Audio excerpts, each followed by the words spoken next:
What's going on, everybody? It's your boy Broadway, Joel, the voice of Dominican boxing, and today we doing something a little bit different. I know y'all, that's a familiar face right there. Y'all got there. That's Sir. my man Truth from A Side Boxing Talk. We gonna have a new segment called Pain and Paydays. Today is episode one. We'll, we will be discussing everything about boxing, but before anything, make sure y'all hit that like and subscribe button. Not only on this channel, Broadway Joel channel, but also on A Side Boxing Talk. Make sure y'all go support his channel. And we about to do something that the sport's been needing, man. It's been needing Sure. some nice flavor, some nice, Sure. some dudes, that speak organically and not worried about what's going on in this world. So we about to get busy, man. It's truth. What's going on, my man? Yo, How what's you good, doing? my boy? Man, I'm feeling good, man. Look, my boy hit me up, man. He said, let's work. I said, bro, let's work, bro. You know what I'm saying? So I'm feeling good, man. We're going to jump on these. And then look, bro, before we even get too deep into what we about to do, because we going to have some fun. We're going to talk some boxing topics. Like, I want everybody that's watching, that's listening to understand, like, we come from the Thunderdome, you know what I'm saying? Mm-hmm. What a lot of these people like to call chicken talk. Them days where when you came with an opinion, you had to either really defend your opinion or a motherfucker was going to chew you up and get you and get you out of there. You see what I'm Yo, saying? you had to be well researched to talk on boxing spaces back in 2022. Yes, And sir. you know what's funny? The reason why we came up with this is somebody hit me up like, "Yo, bro, back in 2022, you was doing this, you was doing that." And they were like, "Yo, I remember you had some Haitian dude. He was your man's. What was his name? Word, Truth. word, Damn, man, why he not on the channel no more?" And word. I really couldn't give him a legit answer. And I was just like, yo, man, we gotta get this ball, Nah, this ball facts. back and rolling. Facts. And the streets need us, man. The streets need Facts. us. That the boxing Twitter scene, it ain't what it used to be, but that don't mean YouTube can't be what it used to be. You know what Nah, I'm saying? facts. And again, and shout out to the family, man. Gritty Ty, you know what I mean, the good guys, man. The good guys over there, man. We ain't gonna go through the whole names, but shout out to the Yeah, guys, man. That sharpened up these skills, man. Let's get yeah. it going, man. How you feeling, bro? Definitely shout out to my guy Gritty. Me and Gritty done made money together, so shout out to Gritty. Yeah, sir. But yo, let's get this started, man. The first segment we going with the payday, man. The Payday. payday. So we today I want to start off by talking about Zuffa boxing. We just saw recently signed Richardson Hitchens, who said he's moving up to 47. There's rumors they signed Devin Haney. We could talk about that. There's rumors they signed Shakur, and there's rumors they signed Tio. None of those last three I mentioned are confirmed. Hmm. But I wanted to know, what's your opinion on Zuffa getting into this boxing game?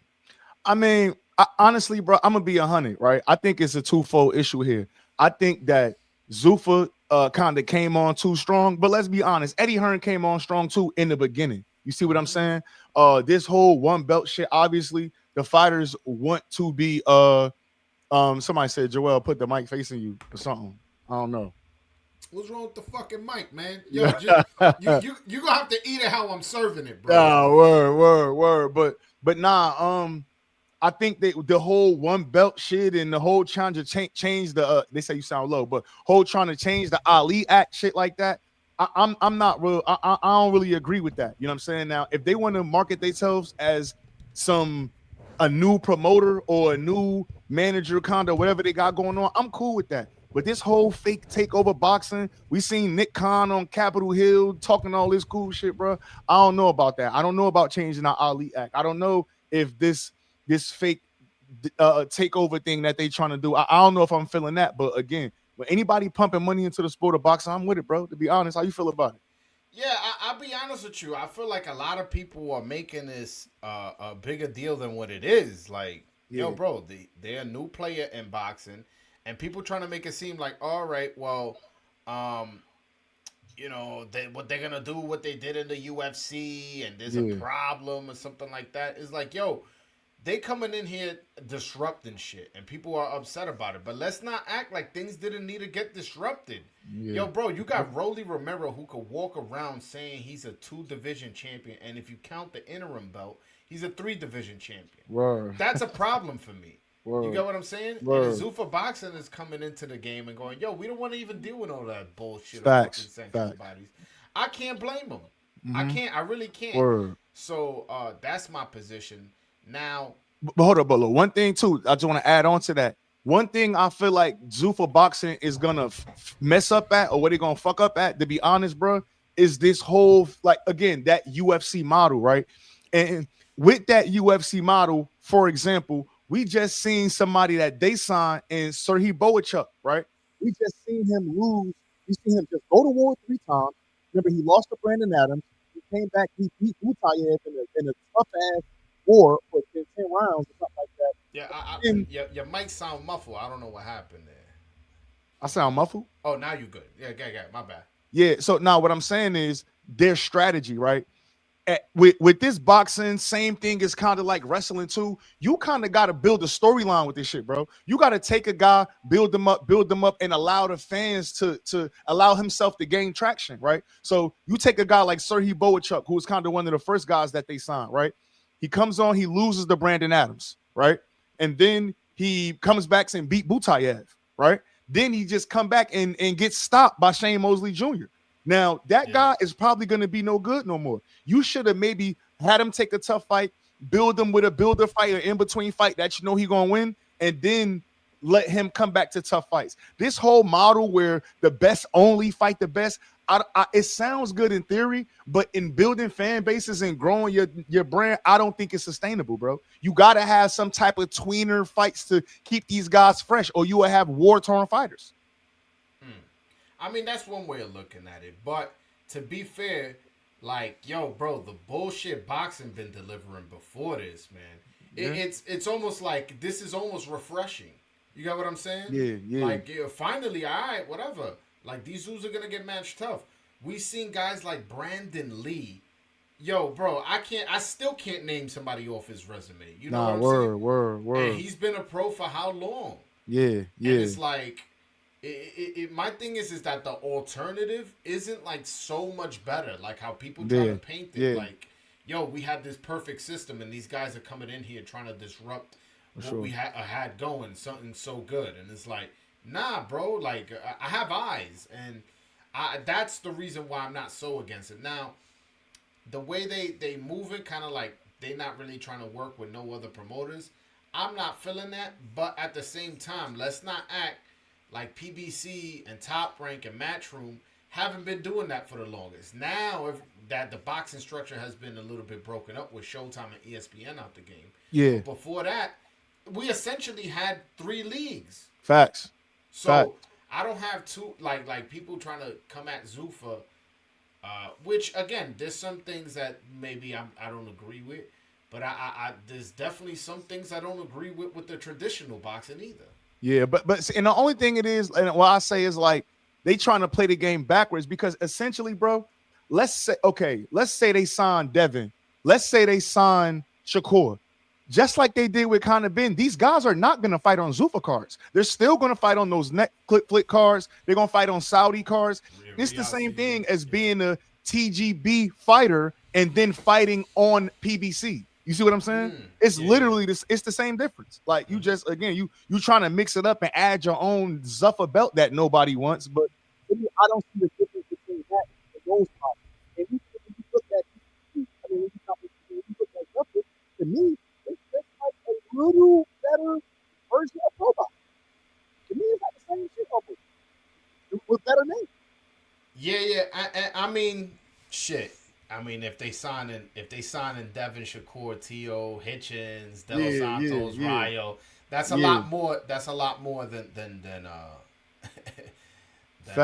Pro Box. But those main guys are not gonna fight on Zuffa. Like if Shakur Stevenson gets signed, which I doubt, right? But he's not gonna go fight on a Zuffa card. He's gonna be on a Riyadh card, or he's gonna be on one of these Netflix cards for this. You know what I'm saying? I think just like they did with Conor Ben. Conor Ben is a Zuffa guy, right? And who also signed a multi-year or more fights with them. But his first fight as a Zuffa fighter was on a Netflix card with Tyson Fury Makhmudov.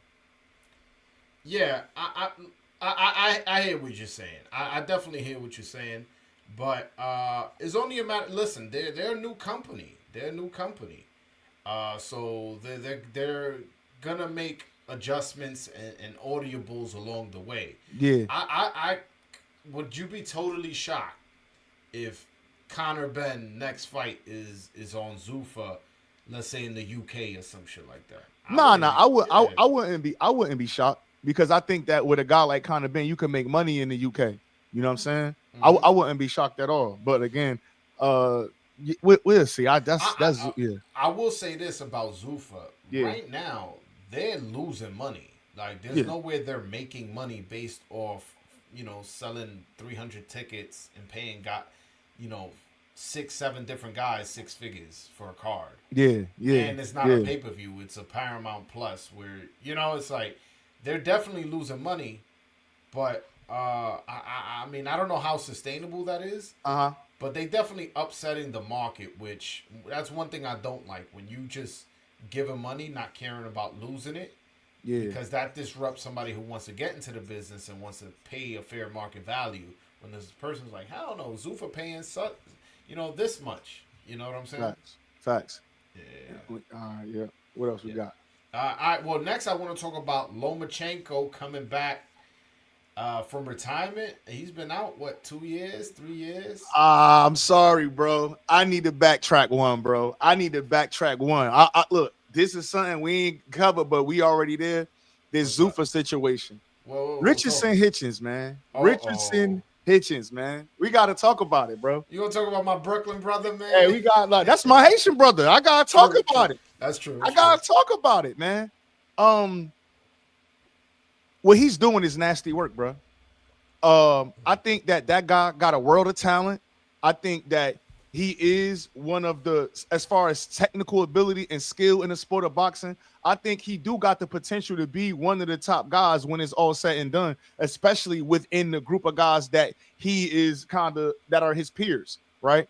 But this whole turn forward, what he doing? You know what it kind of remind me of?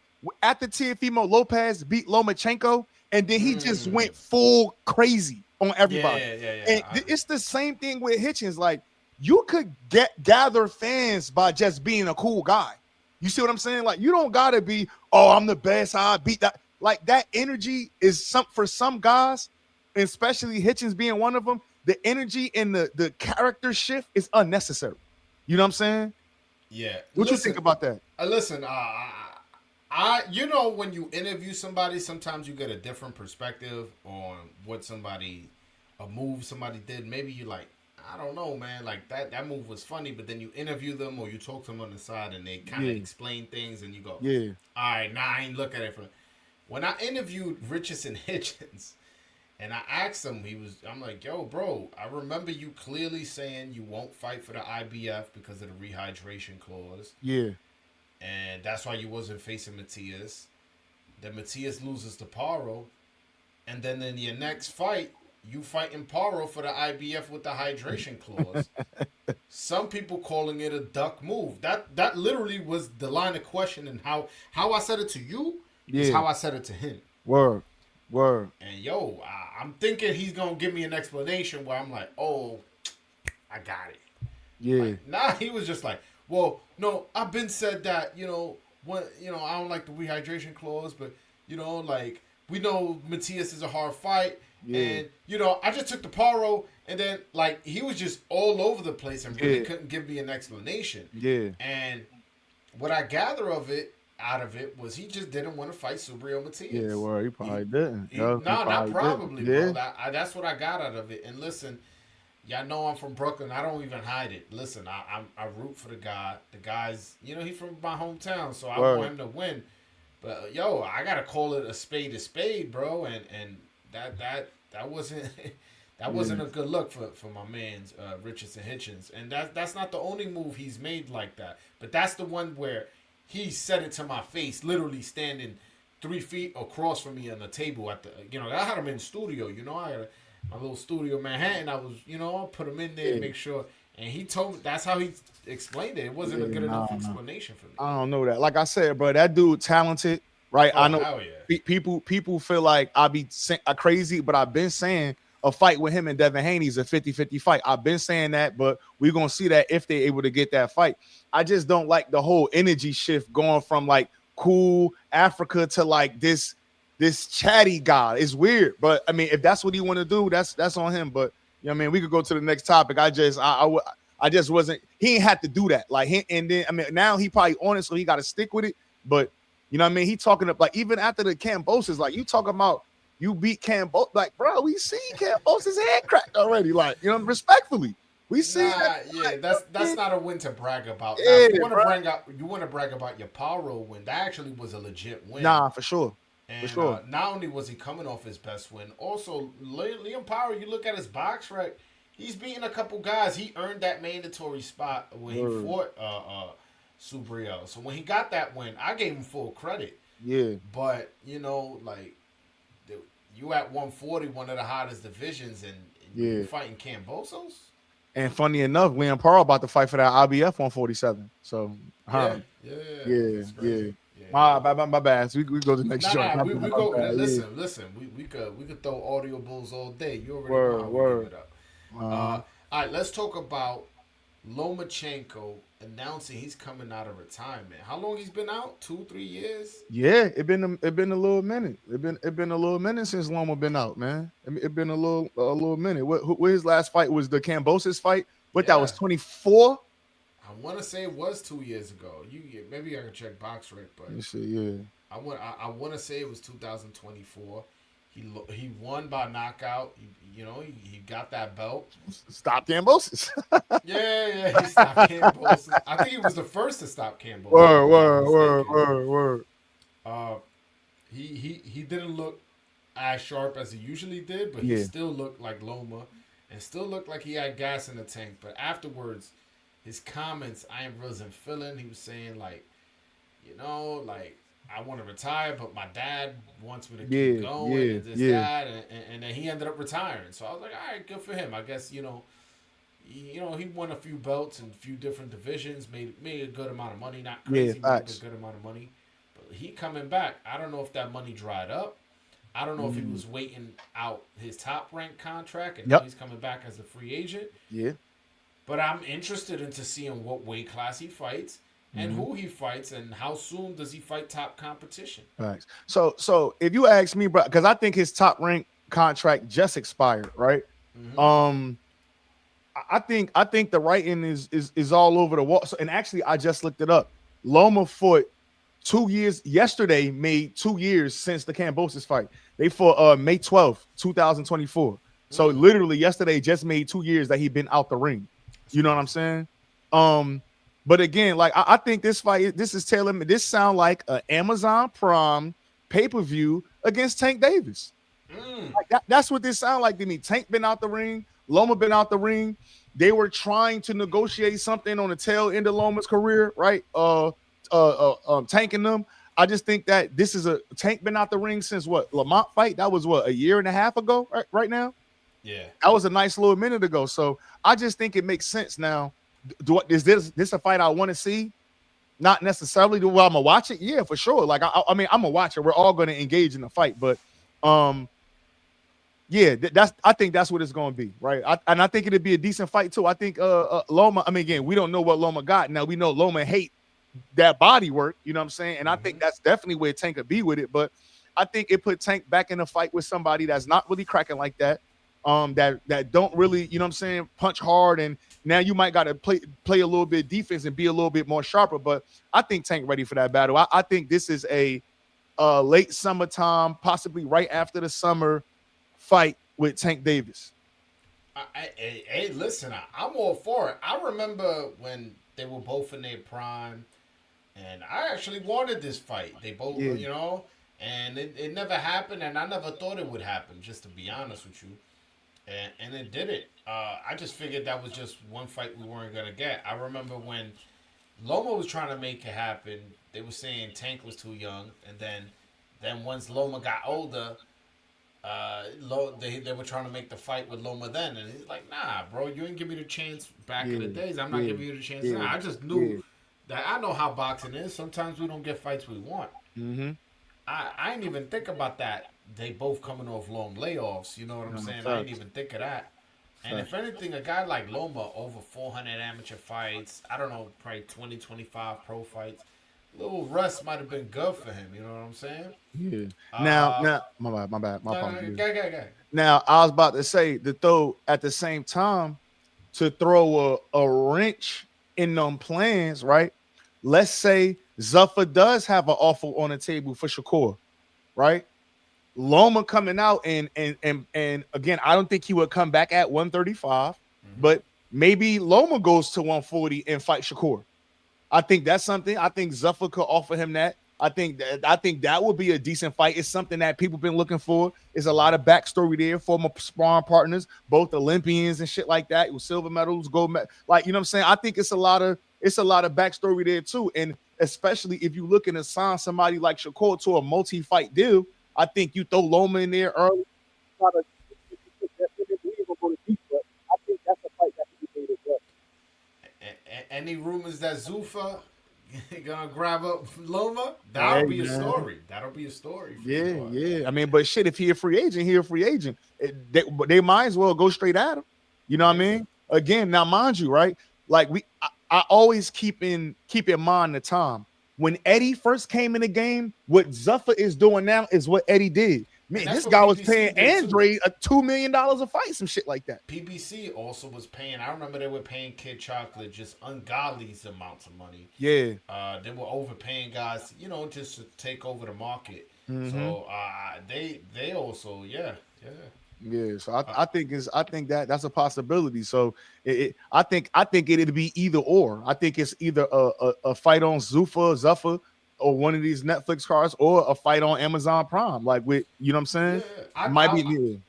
if anything, it's more likely the Amazon Prime because PBC, they put up the money. I just don't trust that Tank Davis either is gonna make weight after this long layoff Mhm. or stay out of jail, or you know what I'm saying. This guy, let's just be Yeah, honest, he's been in and out of jail for the last whatever 5 years. yeah, You yeah. know, so that's a lot of money to invest and time and energy for someone who just Nah, may facts. may not make the weight, may not show up to the fight, may get arrested. Who Yeah, knows? word. Now look too, bro. As my mind jogging, right? We can't count out Top Rank to do more business with Lomachenko because we don't know the all. Maybe you do. I don't know all of the numbers behind this new. They about to fight on TNT next, so that's something that could also that you know what I'm saying that could They do possibly come got to more fruit. retire. They do Yeah, got more they got retire. more Ty, Abdullah Mason, young guy. And then Abdullah again, Mason. we don't know. Again, this TNT thing might be big. You know what I'm saying? We'll see. Abdullah Mason is ushering in that new back on cable boxing TNT. Like that's big for boxing too. That's huge. That's huge.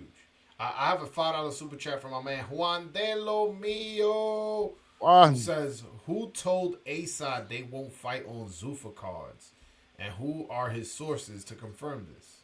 Trust me, bro. That's my sources. That's All my right. source, Juan. Trust me, bro. There you go. There you go. All right, Word.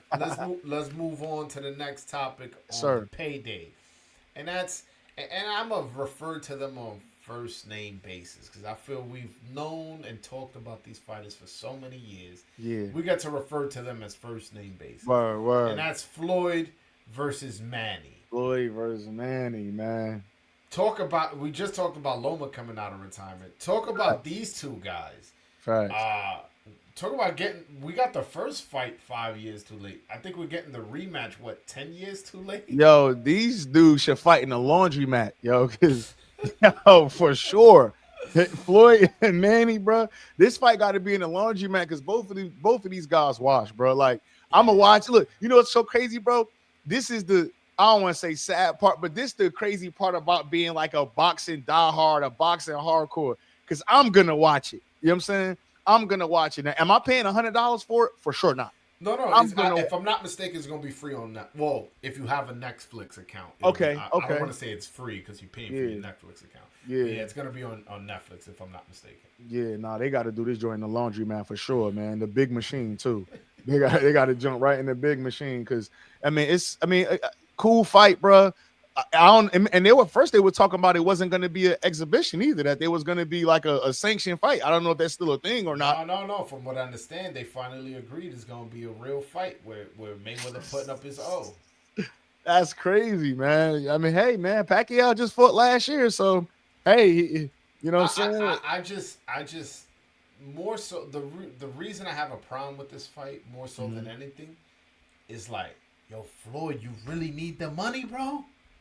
You really burnt through all that cash, and I Yeah, don't want to count another man's pocket. nah, for sure. I'm more looking at it like, yo, bro, he's someone who took the least amount of punishment, made the most amount of money, Word, and walked away with his undefeated record.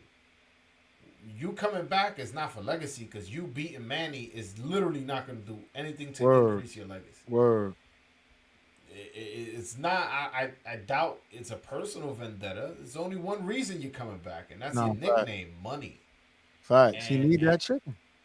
and that's why I'm like, damn, man. Like this fight is really happening for money. Mm-hmm. It's Yeah, like, man. you know, I'm sure his money problems are not the same as our. If me and you had a money problem, Facts. I I'm got sure kids. he still got millions in the bank account, and he just Word. probably, let's just say he got 50 million in the bank account, and he owes the IRS 8. That's a money problem, but he still Yeah, got 50 million in the yeah, bank account. yeah, yeah. But the fact that he's even in this position is like, damn, man, where'd it go? I mean, but I think the writing was already on the wall once we seen the lawsuit come out against Showtime and Espinoza and things like that. So I think the writing was already on the wall.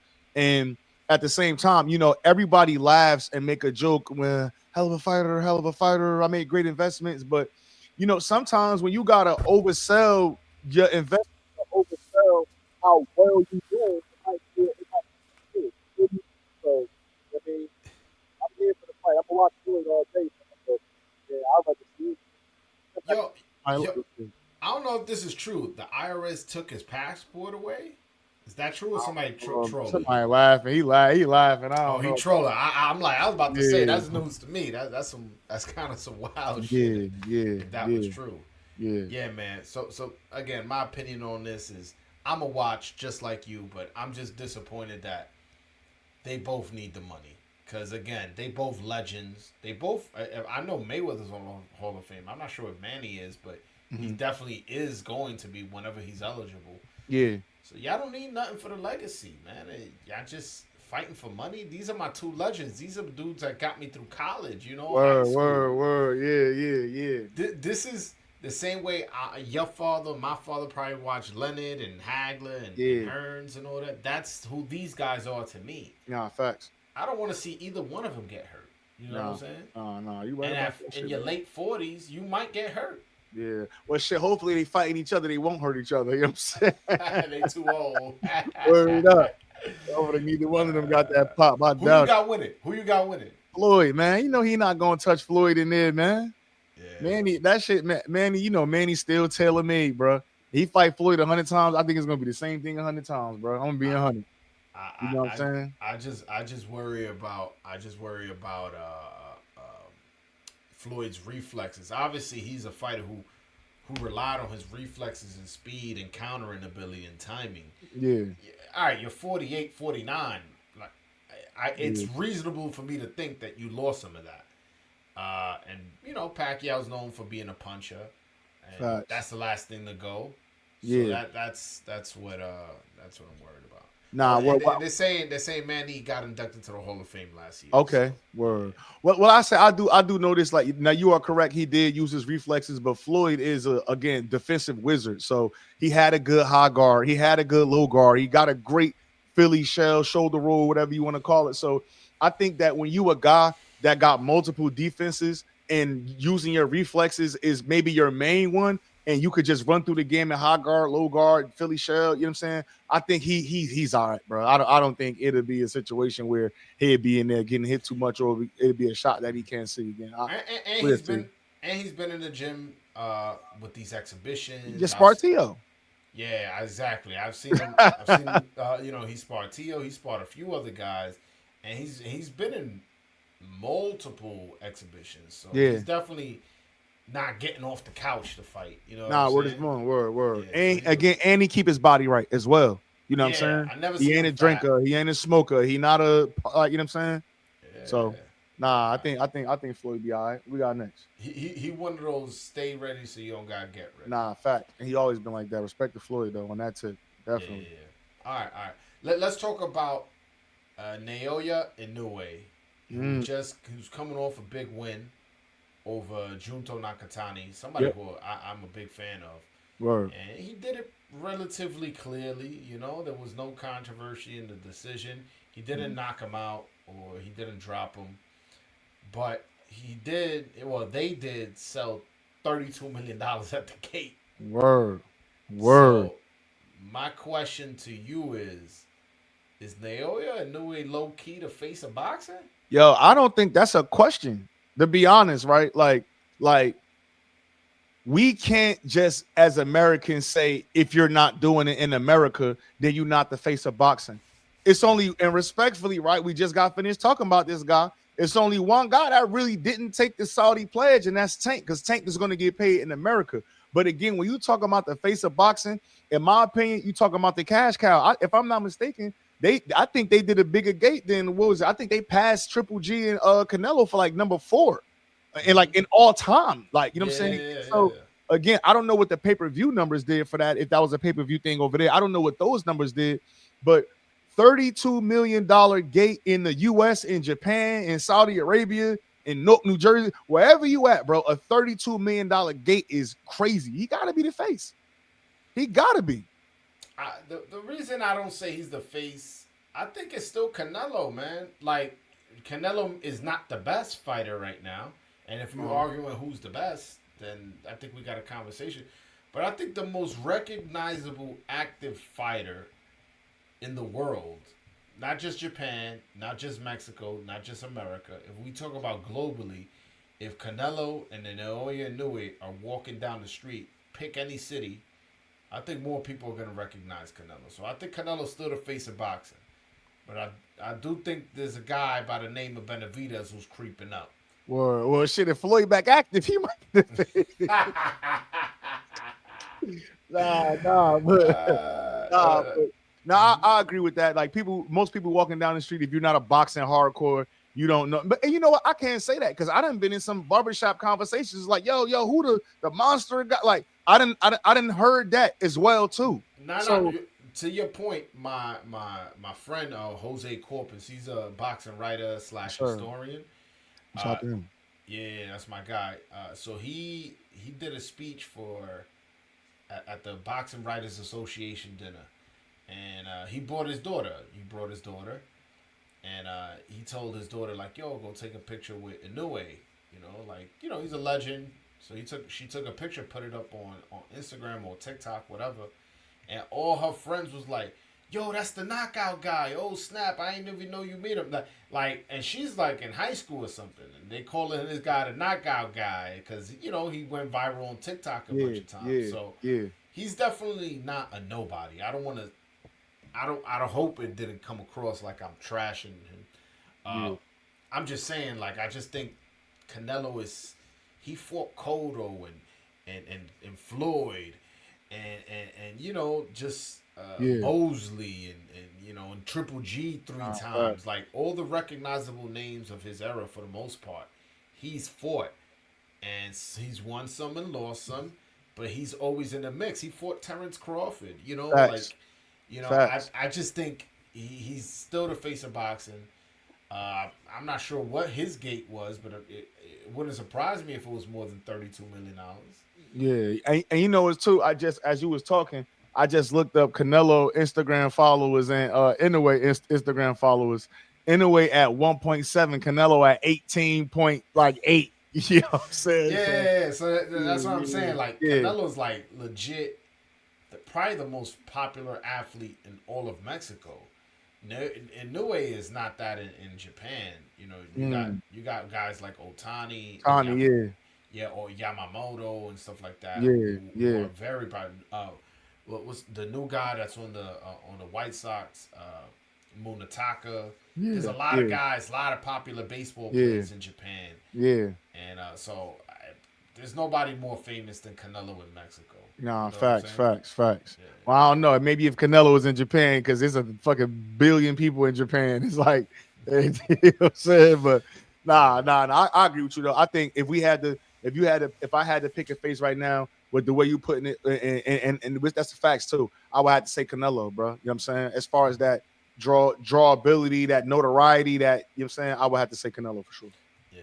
All right. Yo, speaking of face of boxing, Yeah. someone, if you was to ask me, yo, take a bet as to who's the next face of boxing after Canelo, I'm gonna say David Benavidez in like 3 to 4 years. And after that last performance where he stopped a unified champion in his Word first up. fight at cruiserweight, and how spectacular he looked, how much he dominated that fight. Word. I think Netflix, who's getting into the game for big fights in boxing, for trying to make an impact, I think they need to make David Benavidez a priority to fight on their channel, because I think he delivers the most bang for their buck in terms of entertainment and in terms of shit talking. He has a really cool personality. Yeah. And yeah, his fan base has been growing and growing and growing, and I just don't think. I think he's on the cusp of superstardom. Maybe not now, maybe not in the next fight, maybe not the one after that. Yeah. But I definitely see him in the next 3 to 4 years becoming that star, because he's age appropriate. He's still in his 20s. Yeah. And he has one of the most entertaining styles in all of boxing. What's your opinion on Benavidez possibly being the face of boxing in the future, as well as Netflix making him a priority and bringing him to their platform? Well, first of all, bro, I gotta start off with a little gloating, because I've been telling people that David Benavidez was a top 5 fighter for the last I don't know how many years. I've been telling people that not only was he a top 5 fighter, but he was a top 5 defensive fighter in the sport of boxing. And I think now people just really starting to see Benavidez for who he is, and removing just that come forward Mexican fighter label off of him. You know what I'm saying? So I want to definitely say that first. But again, I think you spot on with that, bro. Like that performance he just put on against Zurdo, crazy performance, bro. Benavidez bring action, bro. Every time, bro. He's gonna make you fight, right? Like like a lot of times fighters go, especially like depending on who the guy is, these guys go in, they got game plans, they want to make you do this or make you do that. You may be able to make Benavidez fight your fight for a round or two, but eventually you have to come in dog shape, and you got to fight David Benavidez fight, right? And this is and we're going to touch on this later, but this David Benavidez is a product of being moved correctly, right? He didn't have the Canelo fight as a prop or as a I guess that open the door, you know what I'm saying, or the passing of the torch fight, right? He tried to get the Canelo fight, and what he did, he fought solid name after solid name after solid name, put on performance after performance after performance after performance, and now we're looking at David Benavidez as like one of the top guys in this shit. Like as far as drawability, again, anyway you probably put David Benavidez in America, he probably gonna sell out. To be honest, right? So I think again with his fighting style, bro, with his age, like, bro, he's right there, bro. He's right at the cusp of really being the top guy in boxing, point blank, period. The only thing I think is hold him back is possibly not having a dance partner at cruiserweight. You got J.O. Pataya, who's with Zuffa. Yeah. Maybe he could get out. Maybe he can fight. Maybe he can't. I don't know. But J.O. Pataya, good fighter, not a superstar. Yeah. You got Dimitri Bivol. To me, he's a Hall of Famer, to be honest with you. Great fighter. I don't think he's like a superstar. Same thing with Benavidez. He already beat Morell, who we'll talk about later. And like there really is no dance partners at cruiserweight 175. We already know Canelo ducked him at 68, and he's not moving up to 75 to face the Mexican monster, as they like to put it. That's the only thing I think could hold him back. I'm gonna throw something back at you. What you just said. The conversation started. You said in a couple years Benavidez could be the face. I think in a couple years we'll get David Benavidez versus Alexander Usyk, and I think that's gonna make him the face of boxing, bro. If he could get Usyk on that, bro. If he could get Usyk and beat him, Yo, I'm telling you, bro. I'm telling you, man. I I think don't he know. comes back to 175, get Bivol. Like, even little shit like, what if, let's just say in a crazy world, he come back and is able to like stop Benavidez or something like that. You know what I'm saying? Like, I I could think I definitely think see these that. are feasible fights for him. Like, if he could get Bivol and beat Bivol, and then maybe fight a Beterbiev and beat Beterbiev, now you're looking at this guy like, yo, he done cleaned up 168 minus Canelo, cleaned up 175. He unified at cruiserweight, bro. Let's see it, bro. Mind you, at the end of this month, this guy's fighting a kickboxer.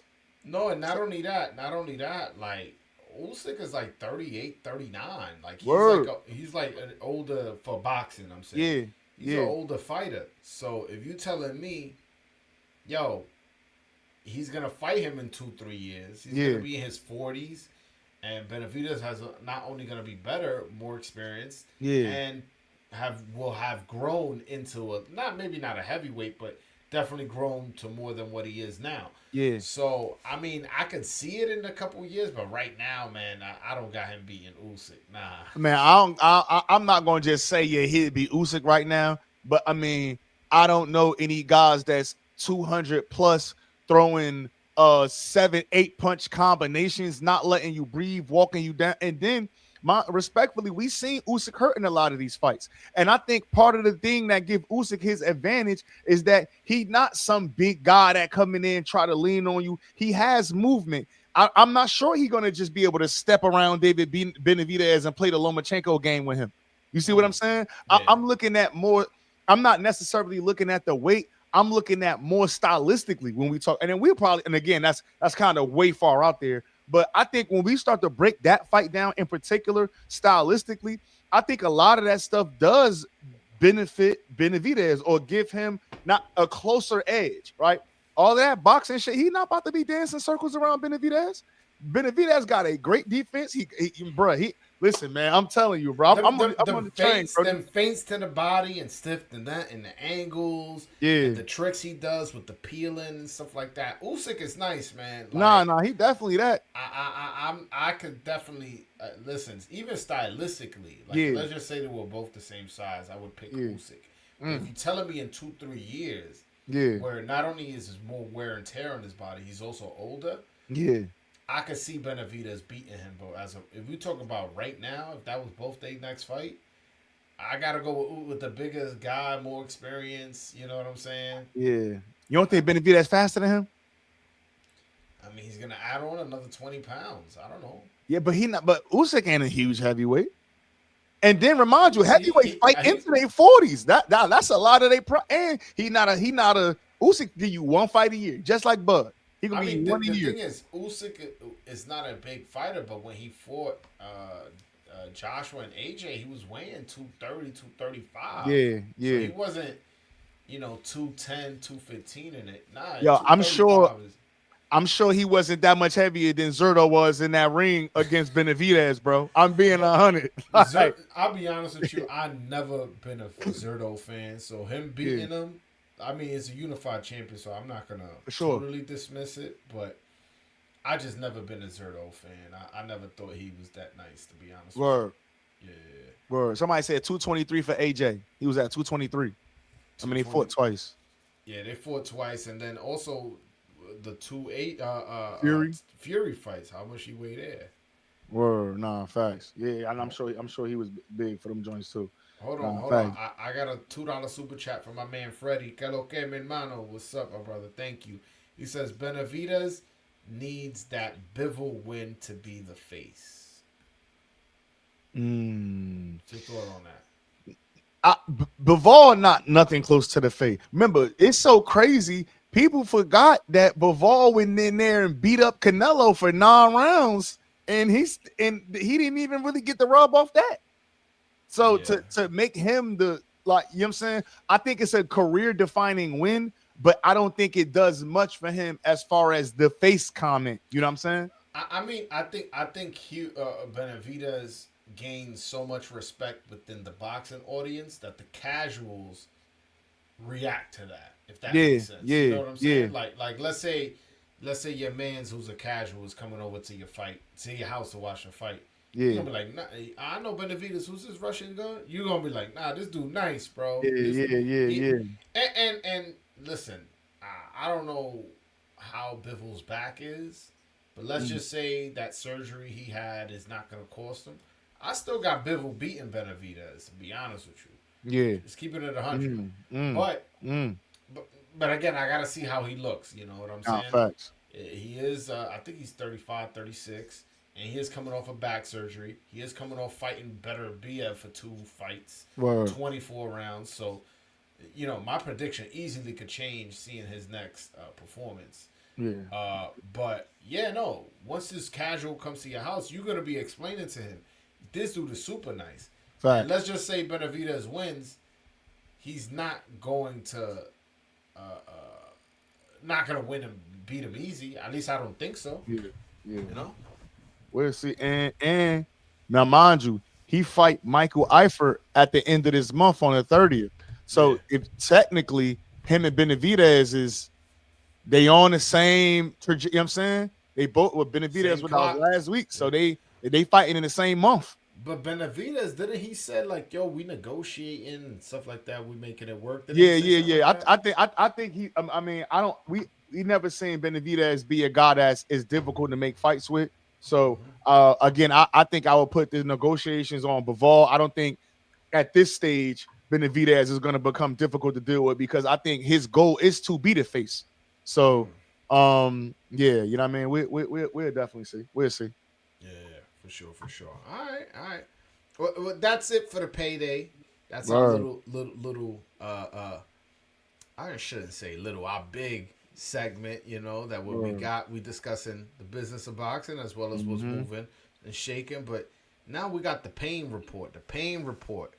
And this is where we discuss fighters. Are they over the hill? Are they taking too much punishment? Are they weight drain? And the consequences of boxing. And Word.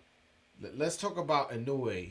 And I want to know your opinion. Let's start off with, this is like a kind of like a 3-part question. Yeah. Is Inoue number one pound for pound? Is he on the way out, or is he both? What do you think? I think right now, after the Junto win, you gotta put Inoue number one pound for pound. Usyk last win was Dubois. He's about to fight a kickboxer. Terrence Crawford is now retired. So I would go, it's rough, but I would give him number one. I would give him number one. And when you say on the way out, you mean like on a decline as far as his career? Yes. Nah, I think in a way look good. Now I think that he's being a little bit more patient, right? We done seen in a way put on his ass by Luis Neri, by I forgot the other guy he fought on top Cardenas. rank. Yeah, Cardenas. Cardenas put him on his cake. You know what I'm saying? Then he just had a fight with the Mexican guy that he fought before this Junto fight that it went 12 as well. Um, Hernandez. huh? Hernandez. Yeah, Hernandez. So no. Junto Uh, for the guy named oh Hernandez. yeah, yeah, yeah. I know who you're talking about. It's just Yeah, the yeah, name yeah. is slipping my mind. Yeah. Yeah. But and I think those was good fights, but I think he winning fights and he's being more careful now. Even like with the Junto fight, like he didn't take that much punishment in that fight. You know what I'm saying? If you ask me, the fight that he just had before this Junto fight was a little bit more difficult. So you look at guys at again now, if he fights Bam, that's a great fight. I got Bam Rodriguez in that fight. But if that fight don't happen and he move up to 26, you got another championship at 26. You got a shoo fight there. I don't see Inoue on the way out. It's what he 30? 30. How old is Inoue? I'm not. Yeah, I think he's Let's about see. like that, about 30, 31. Yeah, let's look that up. Let's look that Let's up. see. Just so we not guessing. He 33.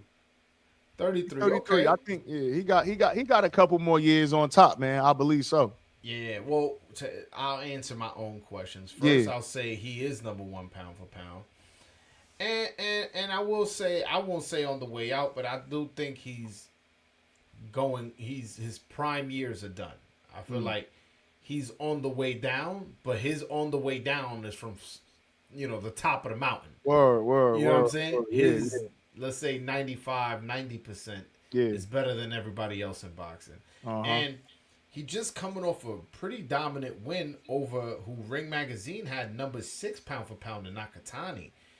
And he's cleaned out that division. You look at the Ring Magazine rankings, that 1 through 10, and already beat the number 1 guy. And there's other people on the Yeah. rankings that he beat already. I think he's beaten 4 or 5 out of the top 10 Yeah. already.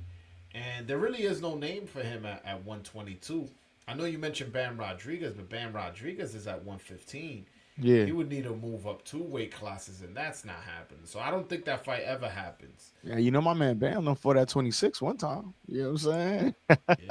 Yeah, but he ain't fighting no way, man. Nah, you right. He I move think in up a way, huh? he move up to 122 to fight no way. He gonna get his ass hurt. I think in a way, in his own way, wanna be. I think he want to test himself so much that I think in a way he'll stay down and go do that.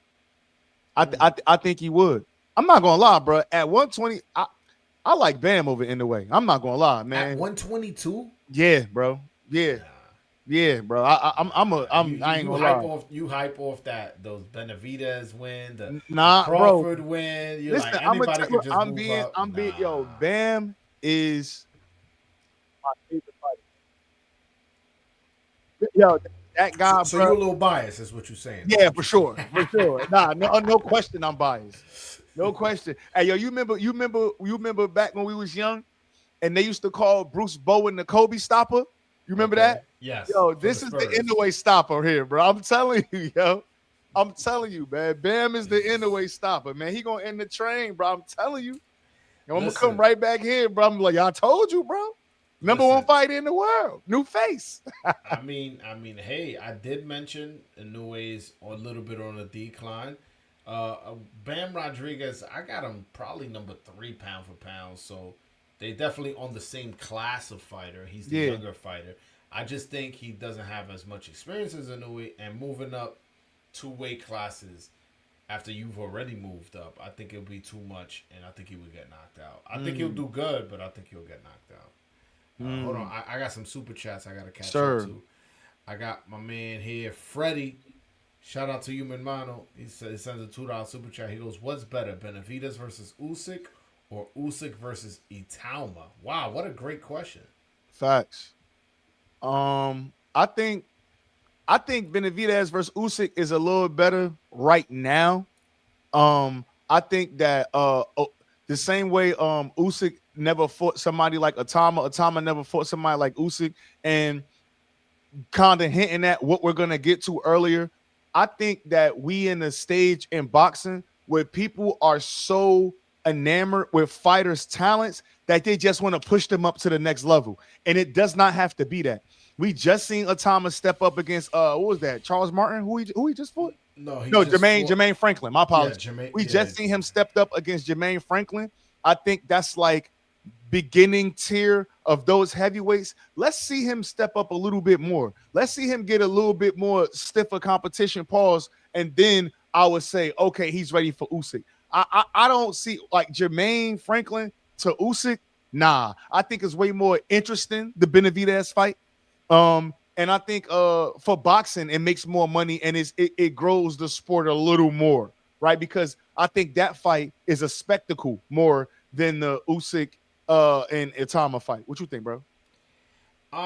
Listen, I think Itauma is as good as he looks. I just think at 22, 23, however old he is, yeah, I think we can't just throw him in there against Usyk like that. Usyk is an Olympic gold medalist.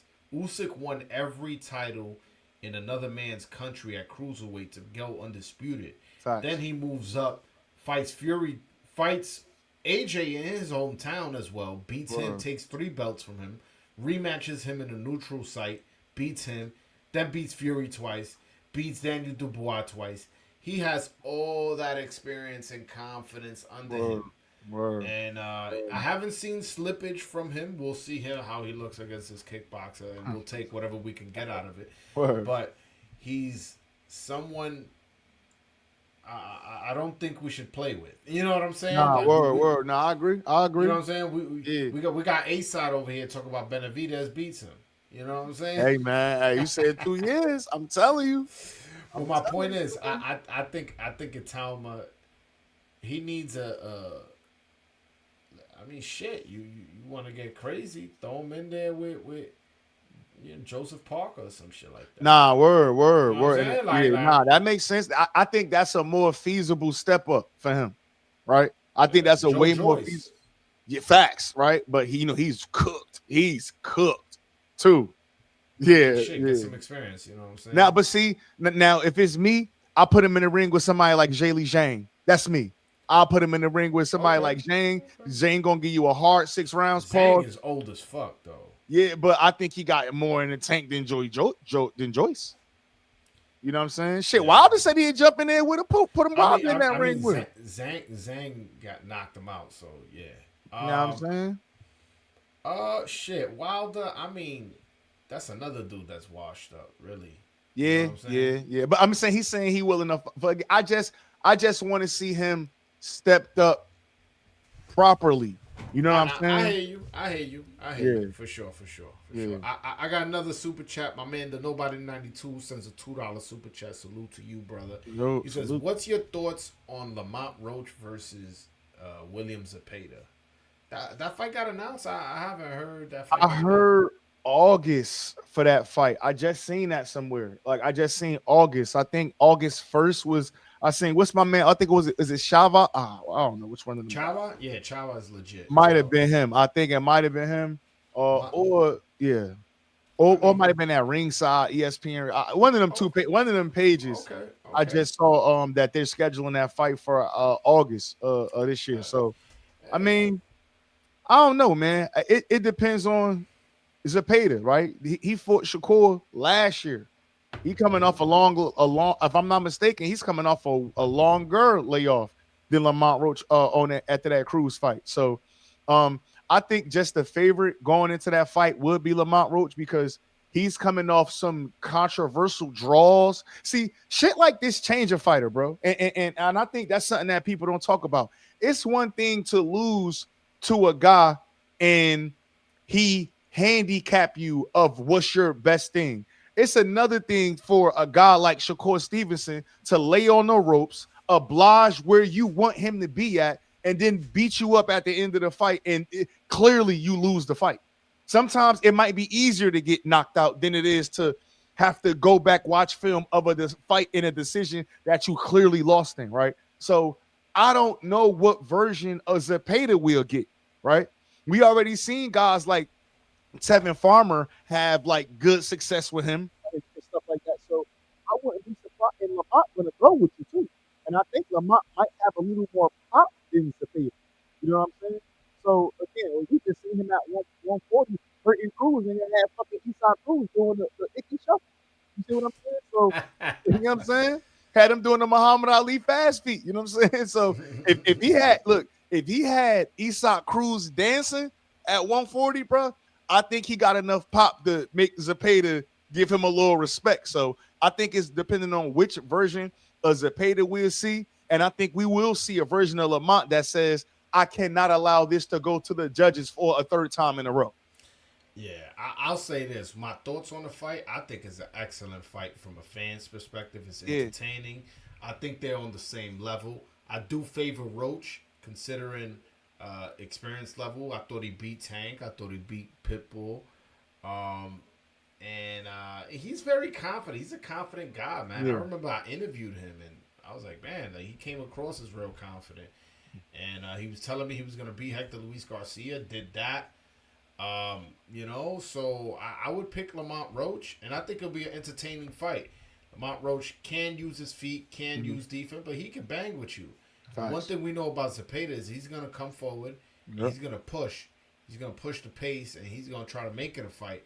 And shit, I'm all for it. Let's see it.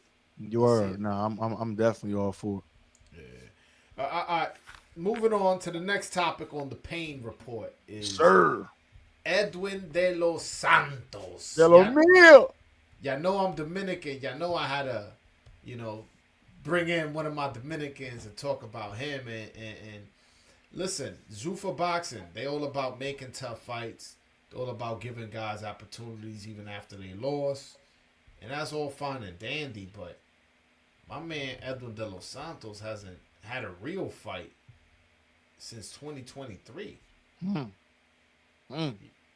You know, he just fought earlier. I think it was December of last Yeah, year. yeah, yeah. He just had it not too long ago. Won by first round knockout, and then a few months back he was supposed to fight Keyshawn Davis. Yeah, That was last year. I believe it was in June. yeah, June. Yep. Yeah, and he did a training camp, made weight, but Keyshawn Davis missed weight, and so that fight never happened. But he never got to shake the rust off. I think Zuffa boxing is not doing well by Edwin de los Santos. I don't think they are acting in good faith, giving him a tough fight against Rayo in his first fight back after 3-year layoff. Because I'm not counting that first round knockout. Word. See, what's your opinion on that? so you know what, bro? I'm gonna be dead honest with you, right? This is one of them situations where I think they trying to build a star in Rayo, and I think the perfect way to build a star in Rayo is to take his first meaningful loss. That guy been sitting out. That guy has, I don't know if he's been training or not, but like, yo, even we don't got it up to put up, but even the graphic that they just put him on Zuffa, bro, I'm like, yo, he don't look like he been working out, bro. Yo, that shit, like, you know what I'm talking. I know exactly what you're talking I'm like, about. they got my son mad chubby on this joint. You know what I'm saying? Like, my man looked like he put me in for Benavidez. Well, yo, he looked like he took that pic at the crib in DR and he just threw his shit on. Like, yo, hey, bitches, hey, watch out, man. Hey, Muda, you Muda run. Let me take this picture. You know what I'm saying? Yeah. But I think if you want to build Rayo, you take a guy like De Los Santos that, again, you fought Shakur, but that was November of 2023. So November of 2023, since then he's fought one round of boxing. And not even a whole round because he got a first round stoppage. Mm-hmm. So, again, we done seen this playing boxing. But this one is up to the fighter to be training hard, right? This one you figure out, does Edwin de los Santos really want it? You know what I'm saying? He got to be training hard because he got to know that it ain't no plans for him to be a top guy over at Zuffa. I don't think there are. There wasn't when you had a guy like, I don't know if he's still with Sampson or with his promotional situation before, but again, I don't think even when he was with Sampson, he was a top priority, right? So now you come over to this new platform, and then now they giving you Rayo. Rayo just fought a couple months ago. Mm-hmm. He's active. He been active. And this Rayo ain't the same Rayo from then at all. Yeah, Rayo has since switched trainers. Yep. We seen him beat Pitbull boxing. Yep. Got the experience with fighting Gary Antoine Russell. Yeah, he took an L, but that's experience nonetheless. Yeah. You know, took an L against Colbert and then knocked him out. Yep. You know what I'm saying? He's had ups and downs and stayed in shape. Now training with Robert Garcia. So you know what I'm saying? It's like he's evolved. Like, since you beat him, you had a fight with Adorno, a fight with Shakur, and then this first round knockout. Those are the 3 fights you've had since then. Since Rayo fought you, he fought Colbert twice. He fought Russell. He fought Pitbull. He just had a fight recently.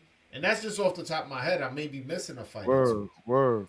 Not only do I think he's gotten better, I also think he's been more disciplined and stayed in the gym more. And if, Edwin's going to make this comeback, I think he needed to make this comeback with somebody easier. And then the next fight be like, all right, I already got 6 rounds in my last fight against a fringe contender. Yeah. You know what I'm saying? Somebody said that Edwin signed to Adrian Clark fighters first. Yes, he is. Okay, so we know that Adrian Clark take care of his fighters. So again, but that's on the management side. Again, when you have a promoter and a TV network that you're dealing with, they have their own plans as to who they want to see, where they want to see them at. And it looks like he's fighting Rayo on the 28th of next month. So that's here. That's not 8 weeks. I mean, well, damn man. I mean, but that's close. So Yeah. I hope that picture that they put of him was a long time ago that they took, bro. Nah. I seen recent pictures. He's in much better shape. Okay, He's in all much right, for better sure, shape. for sure, for sure. I know Uh, you're gonna have a scoop. yeah, this is Juan de lo Mio. This guy, he's someone very connected to the Edwin de los Santos camp. He said Okay, he had options. This was the quickest way to the top. Well, listen, man. All money ain't good money, brother. You know, there's a process to everything. You get what I'm right. saying? Like, let's just say I want to get into boxing, right? I'm not gonna. My first fight not gonna be against Mike Tyson. You know what I'm saying? Like, Nah, I'm gonna for work my sure, way up. You know what I'm saying? for sure. I think if he had options and this is the option he chose, I think he made a mistake. I think he made a mistake. Well, number one, so the reason why I say is not a mistake is because number one, I think that Edwin de los Santos can get up for this fight because he know I think what the stakes are, and I think it also gives him somewhat of a mental edge because I don't give a fuck who you fought after me, bro. I knocked you out. I spanked you for real, and they didn't think that it was gonna happen like that. And I think Edwin de los Santos feel like this. You're fucking with me, you gonna get knocked the fuck out. I'm a knockout artist, Hey, you know what I'm Well, saying? listen, I will say is he did come on this channel say before the fight that he's not interested for this fight. That unless he's getting a big bag, he's not gonna take this fight, and Yeah, so on and so forth. Um, well, he's taking the fight, so meaning this is a fight he wasn't necessarily interested in, yeah. and we know Rayo has been very interested in getting this rematch, Mm-hmm. so he's a little bit more motivated, and he hasn't blown up and weighed and gone down Yeah, and blown up and weighed yeah. and gone down. You know, he has Robert Garcia in his corner. Who's Edwin de los Santos trainer? Shit, I don't know. Hey, No, that's just my point. That's just my point. You yeah, got somebody you don't know going yeah, against Robert Garcia. yeah. Well, and I will, but this is what I will say. That's another thing that Edwin advanced. Yeah. Even the last fight that we just saw Ryo in, he boxed a little better, but he was very touchable. You know what I'm saying? Or you talking about Raya? Yeah, Ryo. He boxed Yes. this I was about to say pro box. This last Zuffa fight that he had, he looked good. And towards the end of the fight, he started to settle in some more Ryo.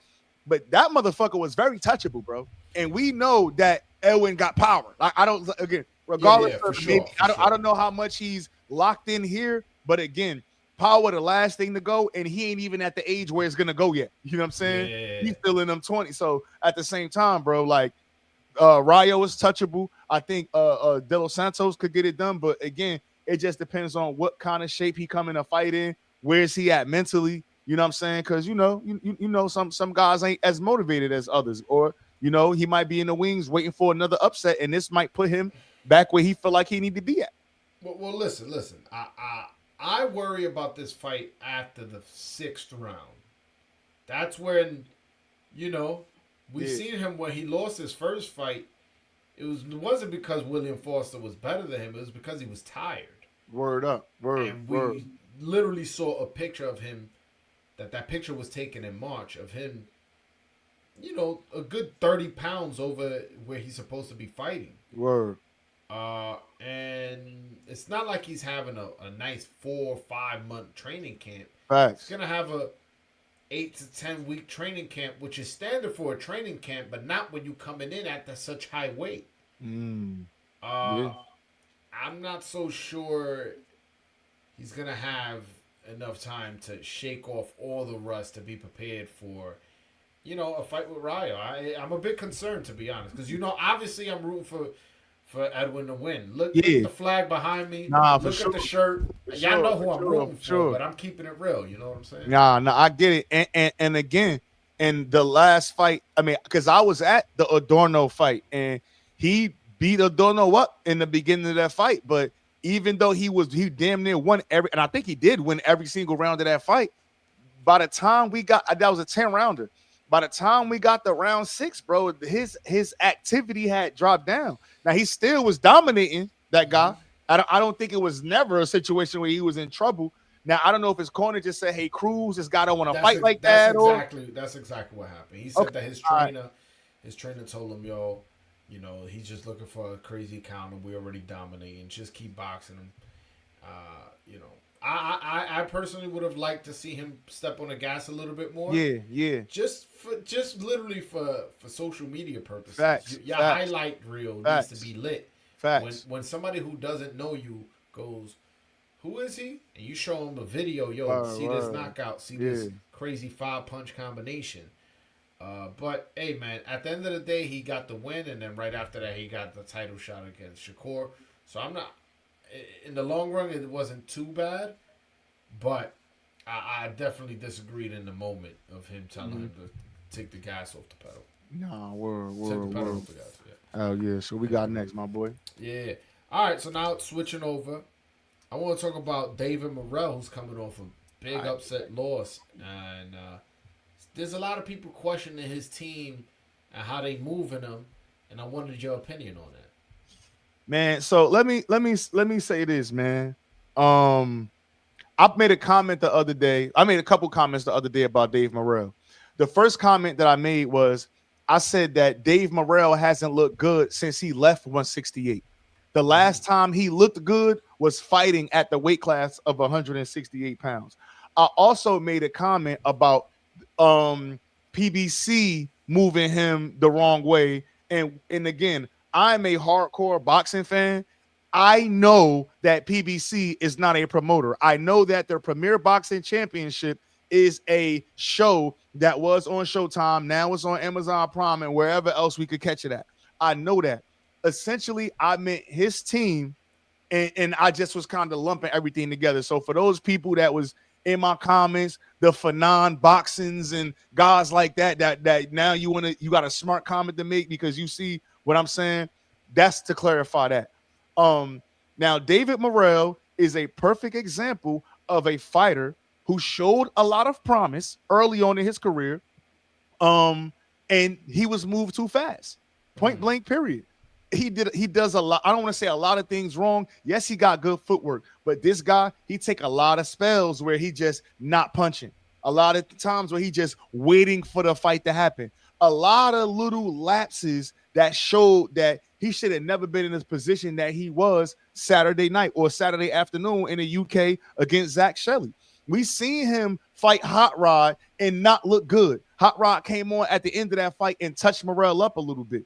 Then we seen him be thrown to David Benavidez way too early. Now, I get it. If you're a PBC, right, who is the show, right, on the network, you do want Morell versus Benavidez. Benavidez was not going to get the Canelo fight. He was running short of opponents. There was no real decent fights for Morell at 168. I don't think Caleb Plant would have took him, right? And so you take these two guys and you put them together.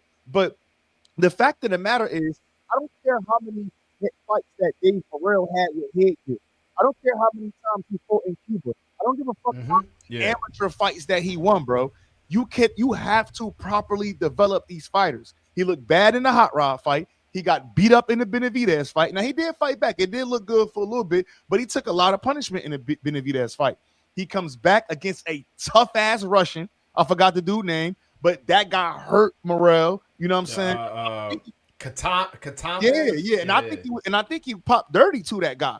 You know what I'm saying? I was at that fight. But he put beats on Morell too. You know what I'm saying? And then now you throw him right back, and he was supposed to fight what's his name? Colin Smith. Colin Smith got to pull out. You got a late replacement in Zach Shelley. You're beating Zach Shelley for the majority of the fight, and you just have a lapse. You pulling straight back. You allowing him to hit you with this fucking overhand right, and he put you to sleep standing up in the corner. That shit. Go ahead, bro. My bad. Yeah. No. I'm letting you cook. No, that shit, man. It's crazy, bro. These guys got to be moved properly, bro. And people not gonna want to hear it because this. I'm a fan. Everybody ain't a Keyshawn. Everybody not a Shakur. Everybody not a Lomachenko. Where you could just say, you know what? I think I'm gonna give y'all the keys and I'm gonna let y'all go. Some people have to be developed. Deontay Wilder had 30 fights before he fought for a championship belt, bro. Yeah, that was crazy. You know what I'm saying, bro? Like, I remember meeting Mark Breland at a Golden Glove event here in Brooklyn, and this was like 2010, 11. I came up to him. I'm like, damn, bro, when the hell is Wilder gonna step up in competition? He's fighting these overweight bouncers and shit like that. And he was like, oh, 4 more fights, 4 more fights. I'm like, 4 more fights. Gotta develop them. Yeah. But I'll say this. Somebody who has a pulse on the Latino, movement and stuff like that. Yeah. One thing that, if this was happening to Dominicans, I would complain about, but it's not. Yeah. One thing I would complain if I was a Cuban is they move those guys pretty fast. They throw them in tough. They don't give those guys much leeway. Like you look at like the Perot brothers, for example. Yeah. Lenny got 9, 10 fights fighting contenders and shit like that. Mm-hmm. And you look at a bunch of fighters I can't name off the top of my head. After 10 to 15 fights, they're already in top, against big fighters because I guess they're saying, yo, you're Cuban, you don't sell. And you have 400, 500, 300 amateur fights. Right. We're just going to see what you got. They did the same with Robesi and got him beat, I believe, in his pro debut. Yeah. You know what I'm saying? So they throw a lot of these guys in early, the Cuban guys just in general. And it's something unfortunate, but it's definitely something that happens, Yeah, nah, it's just, again, man, with some of these guys, you just got to wait their time out, bro. Like he might, it might be over for him, respectfully. Like he hasn't shown, like, bro, this the same guy I watched put somebody in a coma at 168. Dang, that was bad. You remember that, bro? Yeah, I remember it's like from Kazakhstan. Yeah, he put Buddy in a coma. But at the same time, the power ain't been there. You pulling back in straight lines. Like, it's a lot of things he had to clean up. And again, right, you got to blame his team, right? Because hindsight is always 20/20, bro. But he should have never been training with Ronnie Shields. That's his style of boxing, and Ronnie Shields, it did not mesh. Well, he training now with Salas. No, now he with Salas, but for a while he was with Ronnie Shields. Remember, I would see video with him and Charlo training together, right? Yeah, he was. You know what I'm saying? So I think, but what's your problem with Ronnie Shields? Ronnie Shields is a good trainer. No, I'm not saying he a bad trainer, but I think that stylistically, I don't think that David I don't think that he was able to bring the best out of Morell as far as like his full ability with the movement. And I don't know. I just think that he would have been better suited with somebody like Salas way earlier. Like, you know what I'm saying? I got you. But again, like Salas might not be a good guy for Maul Charlo, or like, you know what I mean? Some trainers and some fighters. I never saw it with Ronnie. Ronnie, a great trainer. I'm not, you know what I'm saying, coming at Ronnie, but I just never really saw that. I didn't think that connection was good in either. But that's hindsight being 20/20, because again, a couple years ago, we all was saying Morell was the next slice, you know what I'm saying, was the next best thing. Including me. I'm not gonna deny it, man. People were saying he was gonna be Canelo. You know what I mean? It was people was on he might do something with Canelo. Like, I remember he did it. Somebody cut a clip with him like shifting with his feet and some shit like that. Yeah. And somebody was like, Canelo would never fight him. And I was just like, damn, bro. Like, word. Gotta develop these guys, man. Like, gotta develop these guys, right? And again, like some of them other guys, because there's some like we seen this with Rayo. Same thing we seen with Rayo again. They could have developed Rayo way more, but you threw him in a fire and you had a guy like De Los Santos that's on standby. That's a big puncher. He never been in the ring with nobody cracking like this, and then he loses the fight. Trayvon Marshall. Yep. Same thing. You put him in the ring. He's young. Yeah, Maestro was Merriweather just recently on Zuffa. Facts. You know what I'm saying? But I was kind of going with the TGB guy. I got you. You see what I'm saying? But even still, it's like some of these guys, it's okay to develop them. I know you want big fight side of these guys, but it got to be done correctly, and that's why I respect the way Top Rank do it so much. Yeah, I just think there needs to be a balance. You Yeah. know what I'm saying? Yeah. Like Top Rank, their programming on ESPN was, I mean, it was just short of awful.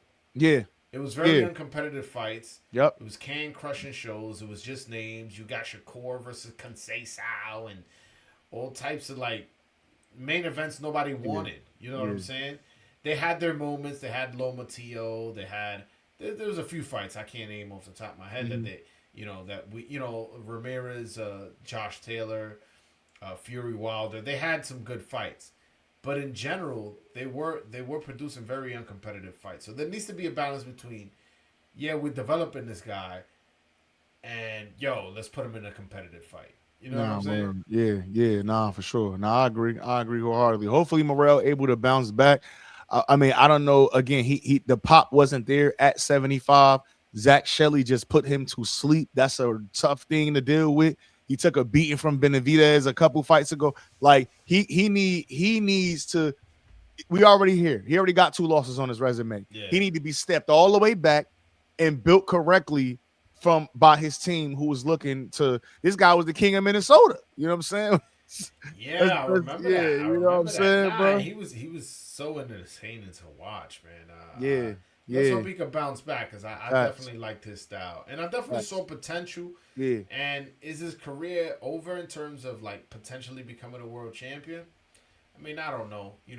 Better be if it's older on the way out. Bivol. I mean, he's 34. Bivol's not ancient, but he is coming off back surgery. And Benavidez already beat you. Plus, we don't know if he's gonna stay at cruiserweight. Yeah. So maybe, it's 4 belts. At the end of the day, one of them could shake loose. Bro, he got stopped by Zach Shelley, bro. Yeah, I mean, shit. Yeah. that don't mean we can't bounce back. I'm not saying that, but you shaking off. If that guy stopping you, and it's gonna be hard to shake off a he got to build, bro. He need to go in there, man, and you know what I'm saying, do some push-ups or something, man. I don't know. You know what I'm saying? All right, let's move on to the next segment. We got, and this I've been looking forward to this one. We got receipts over narrative. Yes, sir. A lot of times guys have a narrative, but we need you to come with the receipts. Yeah, we're gonna talk the facts. Speaking of narratives, man, watching a Zuffa card and listening to Max Kellerman just straight up shill and glaze Zuffa and overrate fighters he's commenting on. It's almost affecting the product, to be honest with you. Yeah. And he wants to make it seem like Zuffa's doing this whole great thing. And listen, we started off with me saying I'm not against them, but let's be honest, they haven't done shit.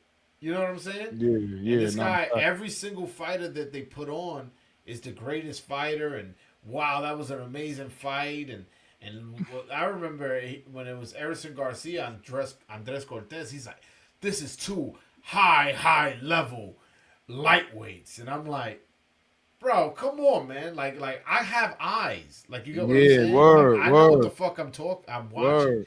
I've seen these guys before. I actually know Edwin Garcia personally, bro. Yeah. You trying to sell me that he's one of the highest level lightweights in all of boxing? Nah, word. I'm not falling for it. And Max Kellerman it's funny because he thinks he's doing a service for the company he's working for, but he's doing a disservice. Yeah. He's turning off the fans who know what the fuck is going on. Facts. And I just wanted to come out and talk about it, and to see if I'm the only one feeling this way, and 2, what's your opinion on it? I agree with you, bro. Now I will say that Max is one of the few guys like on ESPN and on mainstream kind of that would talk boxing with a real understanding of the sport, and you know what I'm saying, that I could relate to. But at the same time, like, you trying to sell your product, but you essentially you just glazing for real. You know what I'm saying? Like, it's embarrassing. Word up. Like, that's really what it is. Like, you really tweaking. Like, this dude said, what's the England dude he said was Roy Jones? He said Callum Walsh. Yo, that was great. And that was the open. That was out the gate. That was Zuffa 1. Like, Yeah, you know but what I'm that's my saying? thing. Like, yo, I don't think he realized how much credibility he's Yeah, you yeah, know losing yeah, with the boxing audience. yeah. He got removed off First Take for making some wild statements on Hmm. basketball and football Yeah, and whatever. That wasn't his expertise.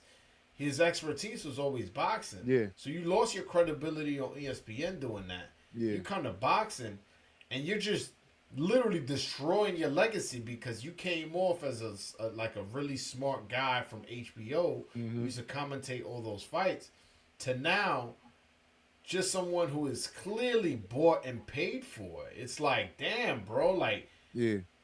be a little. I mean, you could be biased, but like, don't. My man he's going hard with the Nah, shilling. yeah, he's tweaking. He's definitely tweaking.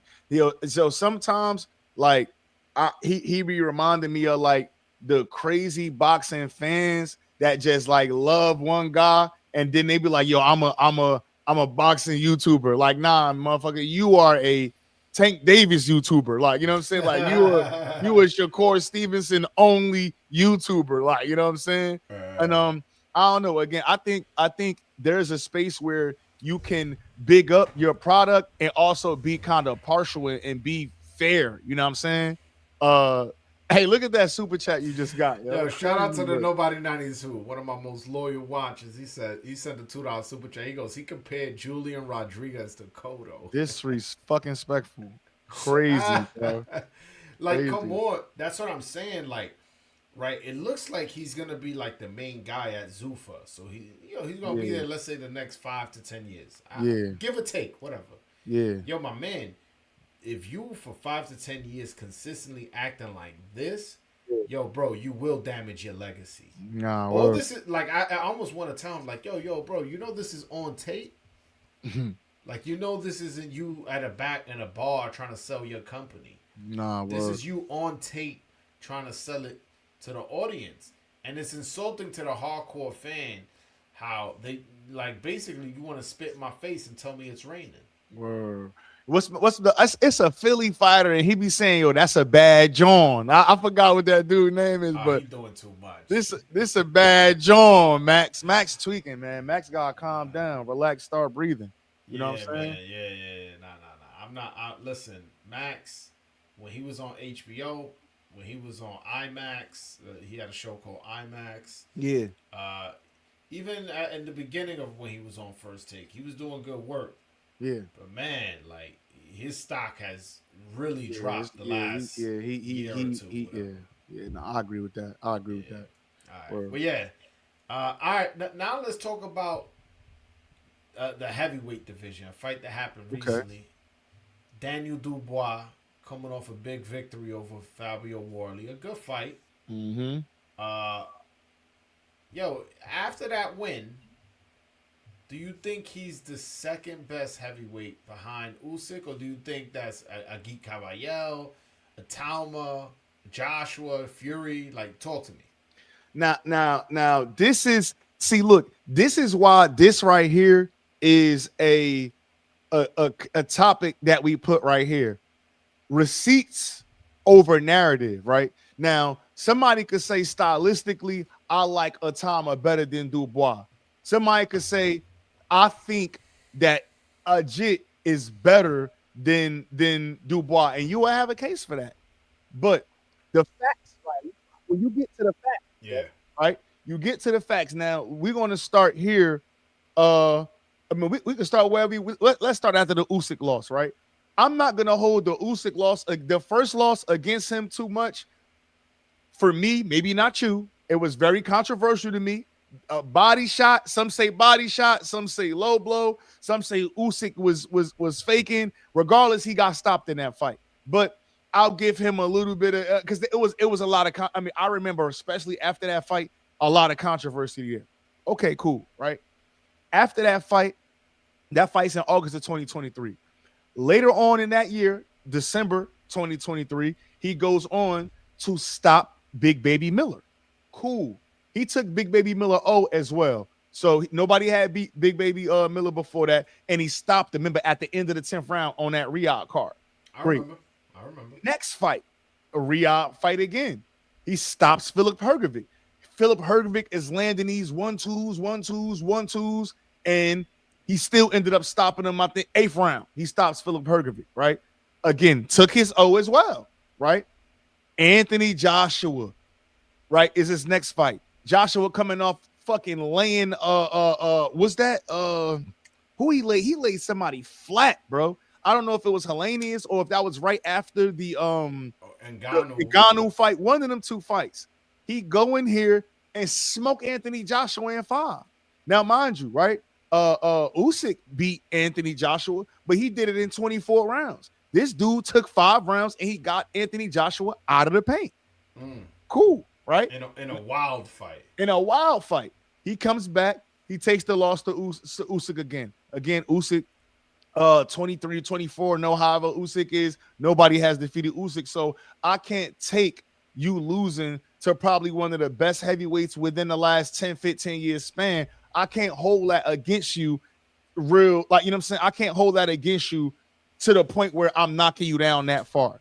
Then he come back last weekend, stop Fabio Wardley in the 11th round. Take his strap. So now you got Wardley O that you done took. You stopped Joshua. You took Hergovic O. You stopped and stopped him. You stopped Jarrell Miller. Your only 2 latest losses is to Usyk, and then you got the loss early on in his career where he got his eye broke up by Joe Joyce. But bro, you talking about a 2-time heavyweight champion right now. Like, I like Caballero. I think Caballero is better than Dubois if they fight. But when you looking at the resume, when you checking the receipts, bro, I don't think it's another heavyweight besides Alexander Usyk that you could argue as the second best when we checking the receipts. How much of what Fury and Joshua has done in the past are you taking into account? We could, I mean, it just depends on, I think that's a conversation that we could open up, but I think that those guys, again, Fury that took the time off, he lost. Yeah. Saying he lost to Usyk those 2 times and shit like that. You know, he had the wars with Wilder previous to that, but even before the Usyk fight, I think Fury had fought like fucking Chisora or some wild shit like that. You know what I'm saying? Joshua, right? Joshua, I got you. Joshua, he had fought Ngannou. Ngannou, Hellenius, Jermaine Franklin, who he couldn't get out of there, and then the loss to Dubois. So again, it's like, I like to go, me when I'm looking at, you know, I like to go back a couple years. That's why I started at 23, it's 26. You know what I'm saying? But I don't know. Talk to me. How you feel about that? What about that big win AJ had over Jake Paul? Yo, stop it. That's crazy. The GOAT Jake Paul, huh? Nah. Hey, listen, when you go by the resume, it makes it hard to make the argument against it. You know, right. I do think a Geek Caballero based off the eye test, and he does have a couple good wins. Maybe not as good as Dubois knocking out AJ and beating Wardley and stuff like that. Yeah. But I definitely think he has some good wins on his resume. Yeah. I think he has an argument. And, you know, I don't want to totally dismiss Fury, you know? Yeah. I don't want to totally dismiss. He did beat, you know, Wilder twice. And, you know, for a while was looking, he's only lost to Usyk twice, you know? After that, he's beaten everybody else. So, you know, I think between the Geek Caballero and Fury and Dubois, that little 3 heavyweight is who I see, like, you know, like who could be number 2. Nah, facts. And I'm just looking at Caballero record. You know, in 2023, he stopped Makhmudov, then he stopped Frank Sanchez, and then he stopped Zhilei Zhang, and then now he just stopped the Damian Niam. No, the dude just Naiba, whatever the fuck his name was. Yeah. So again, I think those. I mean, Makhmudov, Frank Sanchez, Zhilei Zhang, right? Also, decent wins. Not he, amazing, but decent. He took Frank O, though. He took Frank O. He took Makhmudov O, right? And Makhmudov, he just fought Fury to 12, right? So, I mean, I think that if I had to put money on Dubois versus Caballero, I'm gonna have to go Caballero. But I think, man, when you look at that resume, on top of the fact that Dubois is a Yeah, You definitely have to kind of put him at that second spot at the heavyweight. You know what I'm saying? I got you. Hey, my man Cal said that was a huge win AJ had over Paul. Super big for his career. Shout out to my man Um, Kyle, nice, one of the realest from Twitter, man. You know, for there's sure. not a lot of real dudes, man. I remember running into him in Miami. I was rocking a Versace shirt, looking fresh. Hey. My man was there rocking his Versace shirt, Ah, looking fresh. You know what I'm saying? that's my boy. We took a flip. You know, legendary moment for me out there. You know, shout out to my man Kyle, one of the realest, man, for real. Word. Hey, Cal, hold up, Cal. I got something for my boy Cal. Where we at? I'm trying. Hey, Cal, remember this, Cal? Yeah. We go. Hey, yeah. Shout out Yeah, to my nah. man Kyle. Shout out to my Shout out man to my Kyle. boy. But yo, let's talk about receipts over narrative, right? Yes, sir. And I think this is where me and you we gonna bump heads a little bit. What's up with nobody giving my man Xander a shot? He got no Man. shot against Boots. He don't got no shot against Boots. I don't see it. I don't see it. I don't see it, man. I think again, I don't know where Xander power is at. Now Xander's a big guy, but Huge. I seen him. I seen him. Oh, I think I seen him rock. Like he's susceptible for the overhand, right? That he's there. Like So is Boots, by the way. But go ahead. yeah, but we never seen Boots visibly hurt. Now one could answer to that. What punchers has Boots fought? Also, we've seen Zayas visibly hurt, and same one could ask, what punches has he hurt? I mean, what punches has he fought? You know what I'm saying? I think this fight is perfect in timing for both of these, but I think that Boots' skill, and I think Xander never fought a guy that could touch him when he feel like it, right? I like Xander footwork. He in and out. He can work. Like I never see Xander tired. You know what I'm saying? I've never seen Boots tired before either. But we've seen instances where, and again, I think I'm about to go maybe a little too deep here, but I think part of the allure to the Bud and Earl Spence fight was what kind of Bud were we going to see? Was we going to see that Bud that when you hit him, he like to hit you right back and get his shit back? But we ended up seeing a very tactical, a very calculated, a very on point Bud Crawford that night, right? We looked at the fight with Stan Jonas, right? And Stan Jonas was still a top guy at 147 when Boots took it. That was for the lineal championship when Boots beat him. Calculated, he took his jab away, he went to the body, and he made it look like the fight was never, like it shouldn't have been happening. Again, I don't think he's gonna go in there with Xander like that because I think Xander is too talented. Xander's too big of a body. But when I look at the skills that Javon Emmons brings to the table, Yeah. I have a hard time seeing Xander coming out on top in that fight. I mean, the reason why I could see it is Boots Ennis did not look too comfortable against Karen, Chuk, and Jay-Z. Yeah. Both fights. Yep. And I know people like to say, oh, he won every single round in the first fight. I was there in the building. I believe you were as well. Yeah, I was there. You know, we was there. Yeah, I don't think he won all 12 rounds in that fight. And I did see he had trouble cutting off the ring. Mm-hmm. And he is also at 147, well, was at 147, used to be in the bigger guy. That's not going to be the case. You're not going to be the bigger guy. And guess what? Xander got better footwork than the guy that was giving you trouble.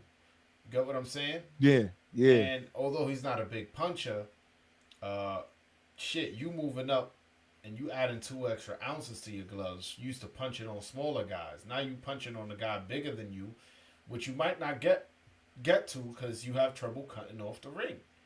And I think, and listen, if I had to pick today who was going to win, I would pick Ennis. But to say Xander Zayas got no shot, I think people are sleeping on him. And I wouldn't be surprised if he won. Put it like that. So what do you be? Because look, I say that when you talk about Xander, right? I think Xander is very good with his in and out footwork. He's able to get in there, like, but he's gonna come in, and Xander's gonna fight you too. Like, I don't think he has great footwork, but I don't think Xander is like this kind of boxer that don't want to. Xander like to fight too. You know what I'm We saying? saw that in his last fight against Barrow. Yeah, Yeah. yeah. He will scrap you. Like Xander will scrap you. And so again, now if Xander is able to like box all fight, I could see like maybe something on points. But I feel like just the way that Boots fight, I think he's gonna drag Xander into the fight that he want to have, right? And I think then now we're on neutral 50-50 ground there. You know what I'm saying? But again, anything can happen. I'm not saying it's impossible. I just feel like with Boots' talent, I think he will be able. Like I think, like in camp right now, they have to be practicing cutting off the ring. This can't be because remember, even when in the Karen fights, it was the whole Mike Tyson. Remember, he had that whole bullshit going on. Yeah. Fights and all that. I think that guy is taking this fight serious, and we're gonna come out and see a sharp version of Jaron Ennis again. So, go ahead. No. Another thing that makes me think Xander could pull it off is how quick they accepted this fight once the fight fell through with Virgil. Definitely, it seemed like a week or two later the fight was signed. Yeah, And if someone is that willing to fight you that soon, makes me think like, what do you know? What do you know that we don't? You know what I'm saying? Yeah. He might know something. Maybe one of them sparring partners licking their wounds and told him something, bro. Because I think again, we got to see. I want to see how Boots deal with Xander and his footwork. But as to what we know, I want to see how Xander going to deal with that power from Boots. I know Boots going to go to the body. He ain't going to neglect that. So I want to see what that look like. It's a new weight. Well, not new because he did stop the Louisma guy in one round. You know what I'm saying. So he has had the tens on already, but that guy ain't shit like no Xander at all. You know what I mean? I don't know, man. Listen, Top Rank known for moving their fighters carefully and stuff like that. Yeah. And the fact that this fight got accepted so soon makes me wonder why are they so confident. You know what I'm saying? Makes me wonder. And the guy is big. Big. Yeah. First time Boots is gonna be the smaller guy in a fight as well. Word. And this is his biggest fight of his career. Hey, look, it's hard to pay your unified champion that's a Puerto Rican star at 154 when the zone only giving you 1.5 per. You know what I'm saying? So you got to take the big fights. You got to take them. And again, right? We're gonna talk about it in a minute, but I think that's part of the reason that Keyshawn is fighting Nair Albright again. But we'll talk about that. Man, you want to get into that? Want to get into that right now? Yeah, we could if we could. I think we go. We set our piece on Zayas. Yeah. Let's talk about this weekend, man. Yeah. We got Keyshawn Davis versus Nair Albright, rematch of a fight where, Keyshawn had some trouble, got hurt to the body and hurt up top as well, but ended up cruising, figuring it out, toughing out a win, and then Albright fights his brother, beats his brother fair and square, and then gets jumped in the locker room by the Davis brothers. Allegedly. Not alleged. I was there, so not allegedly. I was there. Word. You know, I rock with my boy Key, man. Them boys ain't do nothing, man. Hey, man. Listen, I ain't gonna snitch, but it was on camera. Nah. I heard. But anyways, I think this is listen, I don't like the fight. One, you beat the guy. You beat the guy cleanly. It wasn't a robbery. Yeah. So now you're trying to sell me the storyline that he beat your brother and then you jumped him afterwards, and this was after you missed weight and cost yourself a fight, a sellout, and now, like, I just don't like the storyline. The storyline makes no sense. Why fight this guy when you're at 140, a division that has, Puello, Elvis Rodriguez, I come in, T.O., I don't know if he's moving up or not. We'll see what's going on with him. we got plenty of options at 140. You decide to go with Albright after beating Jermaine Ortiz. You taking a step back. Yeah, Yeah, this guy Albright is coming off beating your brother and then having a draw with Frank Martin. yeah, But I don't think he's quite earned a shot at one of the best fighters in the world. You know, top 20, let's say. Top 20, top 25. So I'm not a fan of the fight. I get it, right? But I also think this goes back to the conversation about properly building your fighter, right? Now, Keyshawn did beat him, right? Now, but at the moment, it was a little bit controversial. But what I think a little bit of what people forgetting about that, when Keyshawn first beat Nair Albright, not making excuses, but he was still dealing with them little stomach issues that he had. That was like around that time, Yeah, right? And so he flat out came out in an interview and said, I didn't want this fight. Top Ranks wants this fight because they feel like there's a storyline. And I respect them for being honest. Top Rank feels like there's a storyline there. I don't necessarily see it. I wanted other fights, but this is what they're doing. Sometimes you got to save a guy from himself, right? Keyshawn is becoming the star that everybody want to see him be. There's going to come a point in time where he's not going to be able to take these kind of fights. Personally, even though I did think that Nair Albright beat Frank Martin, I would have preferred to see Keyshawn versus Frank Martin. Honestly, I would have preferred that fight because it was history there. But again, I'm not going to one hand say that Top Rank and those people over there are some of the best matchmakers in the game, and then also not understand why they want to double back with Keyshawn and Albright. Do I want to see the fight? No. Am I going to watch it? Hell yeah. I'm a meet you again. You know, me and you done went back and forth about this a long time. I remember times it was telling me that you ain't see it with Keyshawn. Yeah. I don't know if you see it now, but to me, it's there, bro. He does what he need to do. So I think he's gonna go in there. I think he's gonna stop Nair Albright maybe like the 9th, 10th round. You know what I'm saying? And I think he's gonna get him up out of there. But from here on, I only want to see big fights for Keyshawn Davis. But I just think that this is a product of the company saying we just gave you a big fight essentially with Jermaine Ortiz. Now that may not be the biggest fight, but remember you're coming off a layoff because you didn't make the Edwin fight. For whatever reasons, those reasons, the jumping and all of the other shit that happened, you miss weight against De Los Santos, and you know what I'm saying? That was crazy work, right? But I think that's the reason why we here. Like, let's not we gotta spoon feed this guy because we've been in situations where he's had a lapse of activity a couple times now.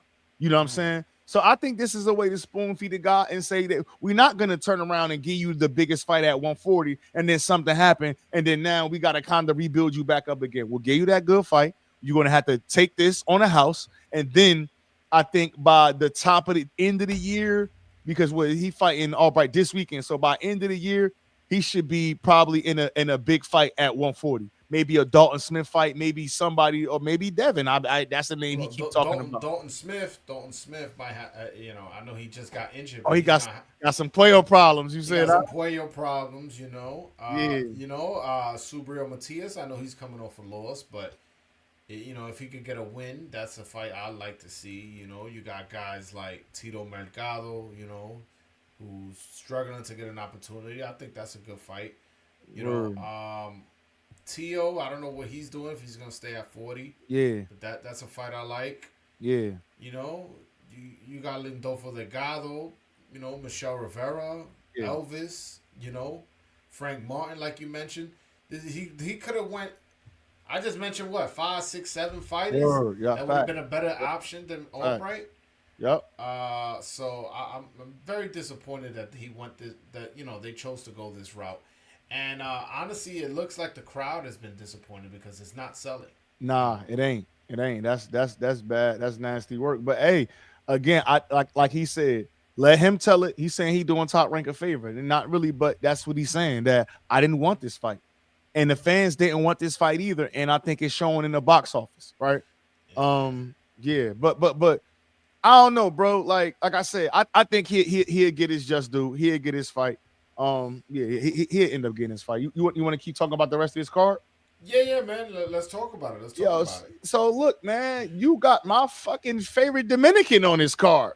My man My Jan my young and Santana. young Santana. You know what I'm saying? I really want that fight with him. And look, I want that fight with him and Shushu, but I think he had a little lapse. He been out the ring. I'm looking at it right now. Last fight. Well, okay, well, he fought in he not too He much fought ring in right. Puerto Rico. Yeah, Yeah. he fought in Puerto Rico. I'm looking at previous so he had fought in July 25. Then he fought in November 25. Now he coming back against Christian Cruz Chacon, Yeah. who's I don't understand this opponent Yeah. because I don't understand this opponent. If you got something on that, you could let me know. I don't understand this opponent, but I think that this guy is ready for some of the top guys at featherweight. Like Yeah. you watch Jan Santana get busy, bro. He could fucking fight. Yeah, man, I don't understand it. His first fight in America was against Brandon Valdez, a tough guy. Yeah. And that fight was a fucking war, 10 rounds. Yep. And since then, they haven't really given him much tough fights. And it's honestly quite disappointing because this guy's talented, motivated, and, unfortunately, he was going to fight January 31st on that Okay. Xander Zayas card in Puerto Rico. Yeah. But he had some situation come up and he couldn't fight. Okay. But yeah, He was gonna make weight, right? Yeah, he was gonna make weight. Okay, Well, all right. you got something to say with that? I'm just saying, when I hear his situation, sometimes I'll be like, sometimes when he's getting close to that time, and then he didn't have sometimes a fight schedule. It was a personal matter. Okay, I can't talk about it on camera. I bet. Yeah. But yeah, he so my thing is with him is, they need he's fighting this guy because Top Rank is not willing to pay an opponent enough to face him. Yeah. That's the way I look at it. Yeah. My man, I think he's like 26, 27. Mm-hmm. So he's not a baby. Like, he should be fighting guys. 26. Yeah, he's 26. So he should be fighting guys. I'm not saying he should be fighting the top guys, but he should be fighting some decent opponent, possibly some ranked opponents. Yeah. And I see a future potential big fight with him and Shushu Carrington. Shushu is from Brooklyn, my hometown. For sure. So yeah, I know I fuck with Shushu. And so he's a New Yorker, and Jan Santana's Dominican. Y'all know how I'm the voice of Dominican boxing. Y'all know I fuck with him. I actually have a personal relationship with him. Mm-hmm. Yeah, so that's happening. And a Dominican and a Brooklynite fighting in New York City for a belt. Let's say in a year or two. I think that could do, I wouldn't say big business just yet, but I think it could definitely sell out the Hulu theater in a year or two. Not just quite yet. But in order for it to get to that, they need to put Santana in with a fight that's meaningful. Yeah. In a fight that where the person recognizes the opponent. And just keep promoting him to the Puerto Rican and the Dominican market because he trains out of Puerto Rico. He's co-promoted by Miguel Cotto Promotions, so he has that Puerto Rican connection. And then with the Dominicans, he's Dominican, so of course, you know what I'm saying? Yeah, nah, facts. He definitely need to go in here and make a statement out of this guy. I'm looking at the guy he fighting his record. He's 24-7 with 2 draws. He never been stopped. So this is a tough Mexican guy with some decent with some losses. I'm looking at he lost to Ruben Villa. Let me see who else. It's been a while, but I mean some guys you don't recognize. I'm looking at a lot of these. The thing is, at this point, if neither me or you know him, like, bro, that's a problem. He shouldn't be fighting somebody like that. Unless this is an unknown, undefeated fighter from Europe or some shit that's ranked, and then we're like, all right, we don't know him, but this guy's coming with some kind of pedigree. This guy's a bum. No disrespect. Yeah. But he's fighting a flat out bum, and I think that's a disservice to him. Nah, I agree. Nah, for sure. What you think about Brian Norman comeback fight, right? The thing is that's another thing. Like, why Brian Norman gets a fight like that? I know he's coming off a loss, but against a nobody like that, if he was trying to jump on that horse, he would have fought Rohan Polanco. But I don't think they want that. I don't think not the company wants that. I don't think his father wants it. And I don't think he Word, wants that. word, You know what I'm saying? word. That's the real boogeyman at 147, Rohan Polanco. If we really want to get gully with it, Talk you know that what I'm saying? talk. That could be a topic for another day. Yeah. But yo, bro, at the end of the day, yo, you can't be fighting guys this level. Like you gotta, you know. But look, bro, this is what I'm telling you, bro. If this is the zone show, we know that with that top ranked deal, they only getting about 1.5 per show. So you gotta pay Norman, you gotta pay Keyshawn. So I could tell you everybody else on this card, respectfully, is probably getting 10 to 20K. I You know what I'm mean, saying? So again, like I think these is the like, and so Top Rank has done something, right? They've essentially put themselves in the same market where a TGB was, the same thing that a lot of these other people are doing. They will take their so those Top Rank the zone shows will be their showbox shows, not showbox to that extent, but you're gonna I know what see you're saying. top Like, guys fighting whoever. yeah, it's And gonna be then like they're boxing after dark on HBO, facts. kind of. And then you'll see these same guys when it's time for them to step up. They won't be on top rank cards. They'll They'll be be on on the Riyadh Riyadh. cards. They'll be on the ring cards and shit like that. Because that's where the money's being spent at. Damn, yo, Top Rank is regulated to being a small promoter, man. That's embarrassing.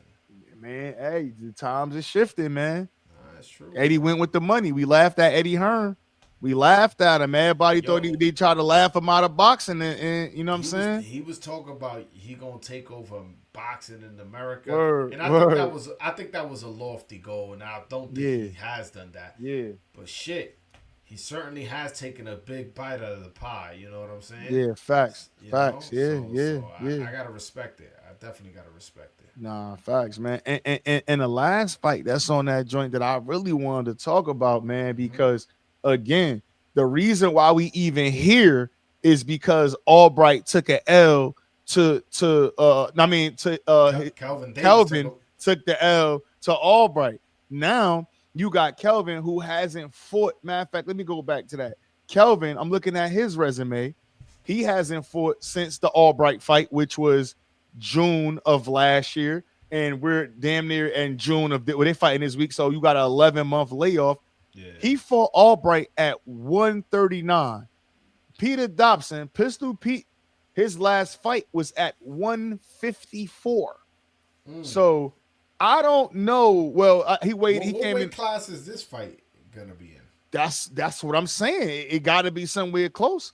He haven't Dobson ain't weighed 147 since 2024 when he fought Jaleel Hackett. Mm. So I mean, I don't know if essentially Kelvin's going to be going up in weight regardless. He going up in weight whether it's to 47 or 54. But Dobson, if he don't come in there fighting like a sparring partner, because that's what he does a lot, he got a good chance of beating Kelvin Davis, bro. And again, it's back to the comment about moving fighters correctly. Keon Davis, dog. We already know what Keyshawn is. I Mm-hmm. think Kelvin is the one out of the DB3 brothers that they really got to take their time with and strategically move. And I'm not sure this Peter Dobson fight ain't like a last ditch effort to kind of see where if bro really want to continue. But I don't know, man. I like Kelvin, bro, but I just think that this Dobson fight might be a little step too far, especially after coming off of his first professional loss and with Albright. It's not an easy touch, bro. It's not an easy fight, bro. It's definitely not an easy touch, but I will say this: Kelvin Davis, I don't see quite the strength. Like he's like a long, skinny, frail. Like I don't want to call him frail because I don't Yeah, want to be disrespectful, but you know what I mean. Like he yeah, looked yeah, light in the ass. You know what I'm saying? yeah, So, you telling me he's fighting a guy who just fought at 154? yeah, Uh, I don't know, man. This Peter Dobson, he was a firefighter. Like this guy's, been through it. You know what I'm saying? yeah, This guy's yeah, yeah, experience. yeah. Uh, listen, as far as who's gonna win, I don't know. They fighting in Virginia, but so who knows what the decision? But I think this is gonna be a tough fight, a good fight too. I think Yes, it's gonna be sir. a good fight. Yes, sir. All Word, right, man. man. Yeah, Anything else you man. want to talk about before we Nah, head out? man, I'm good, man. We had 2 hours on this joint, Two man. We hours, done man. rocked out. See, bro, look, bro. This is why I appreciate this shit so much, bro, because we get on this joint, bro. We have fun. This shit like the good old days, man. We Yeah, talking man. boxing. We ain't talking no bullshit. You know what I'm saying? We ain't Yeah. overly doing it, man. We keeping this shit 100. We standing on our word, and we bring in receipts, and we backing this shit up.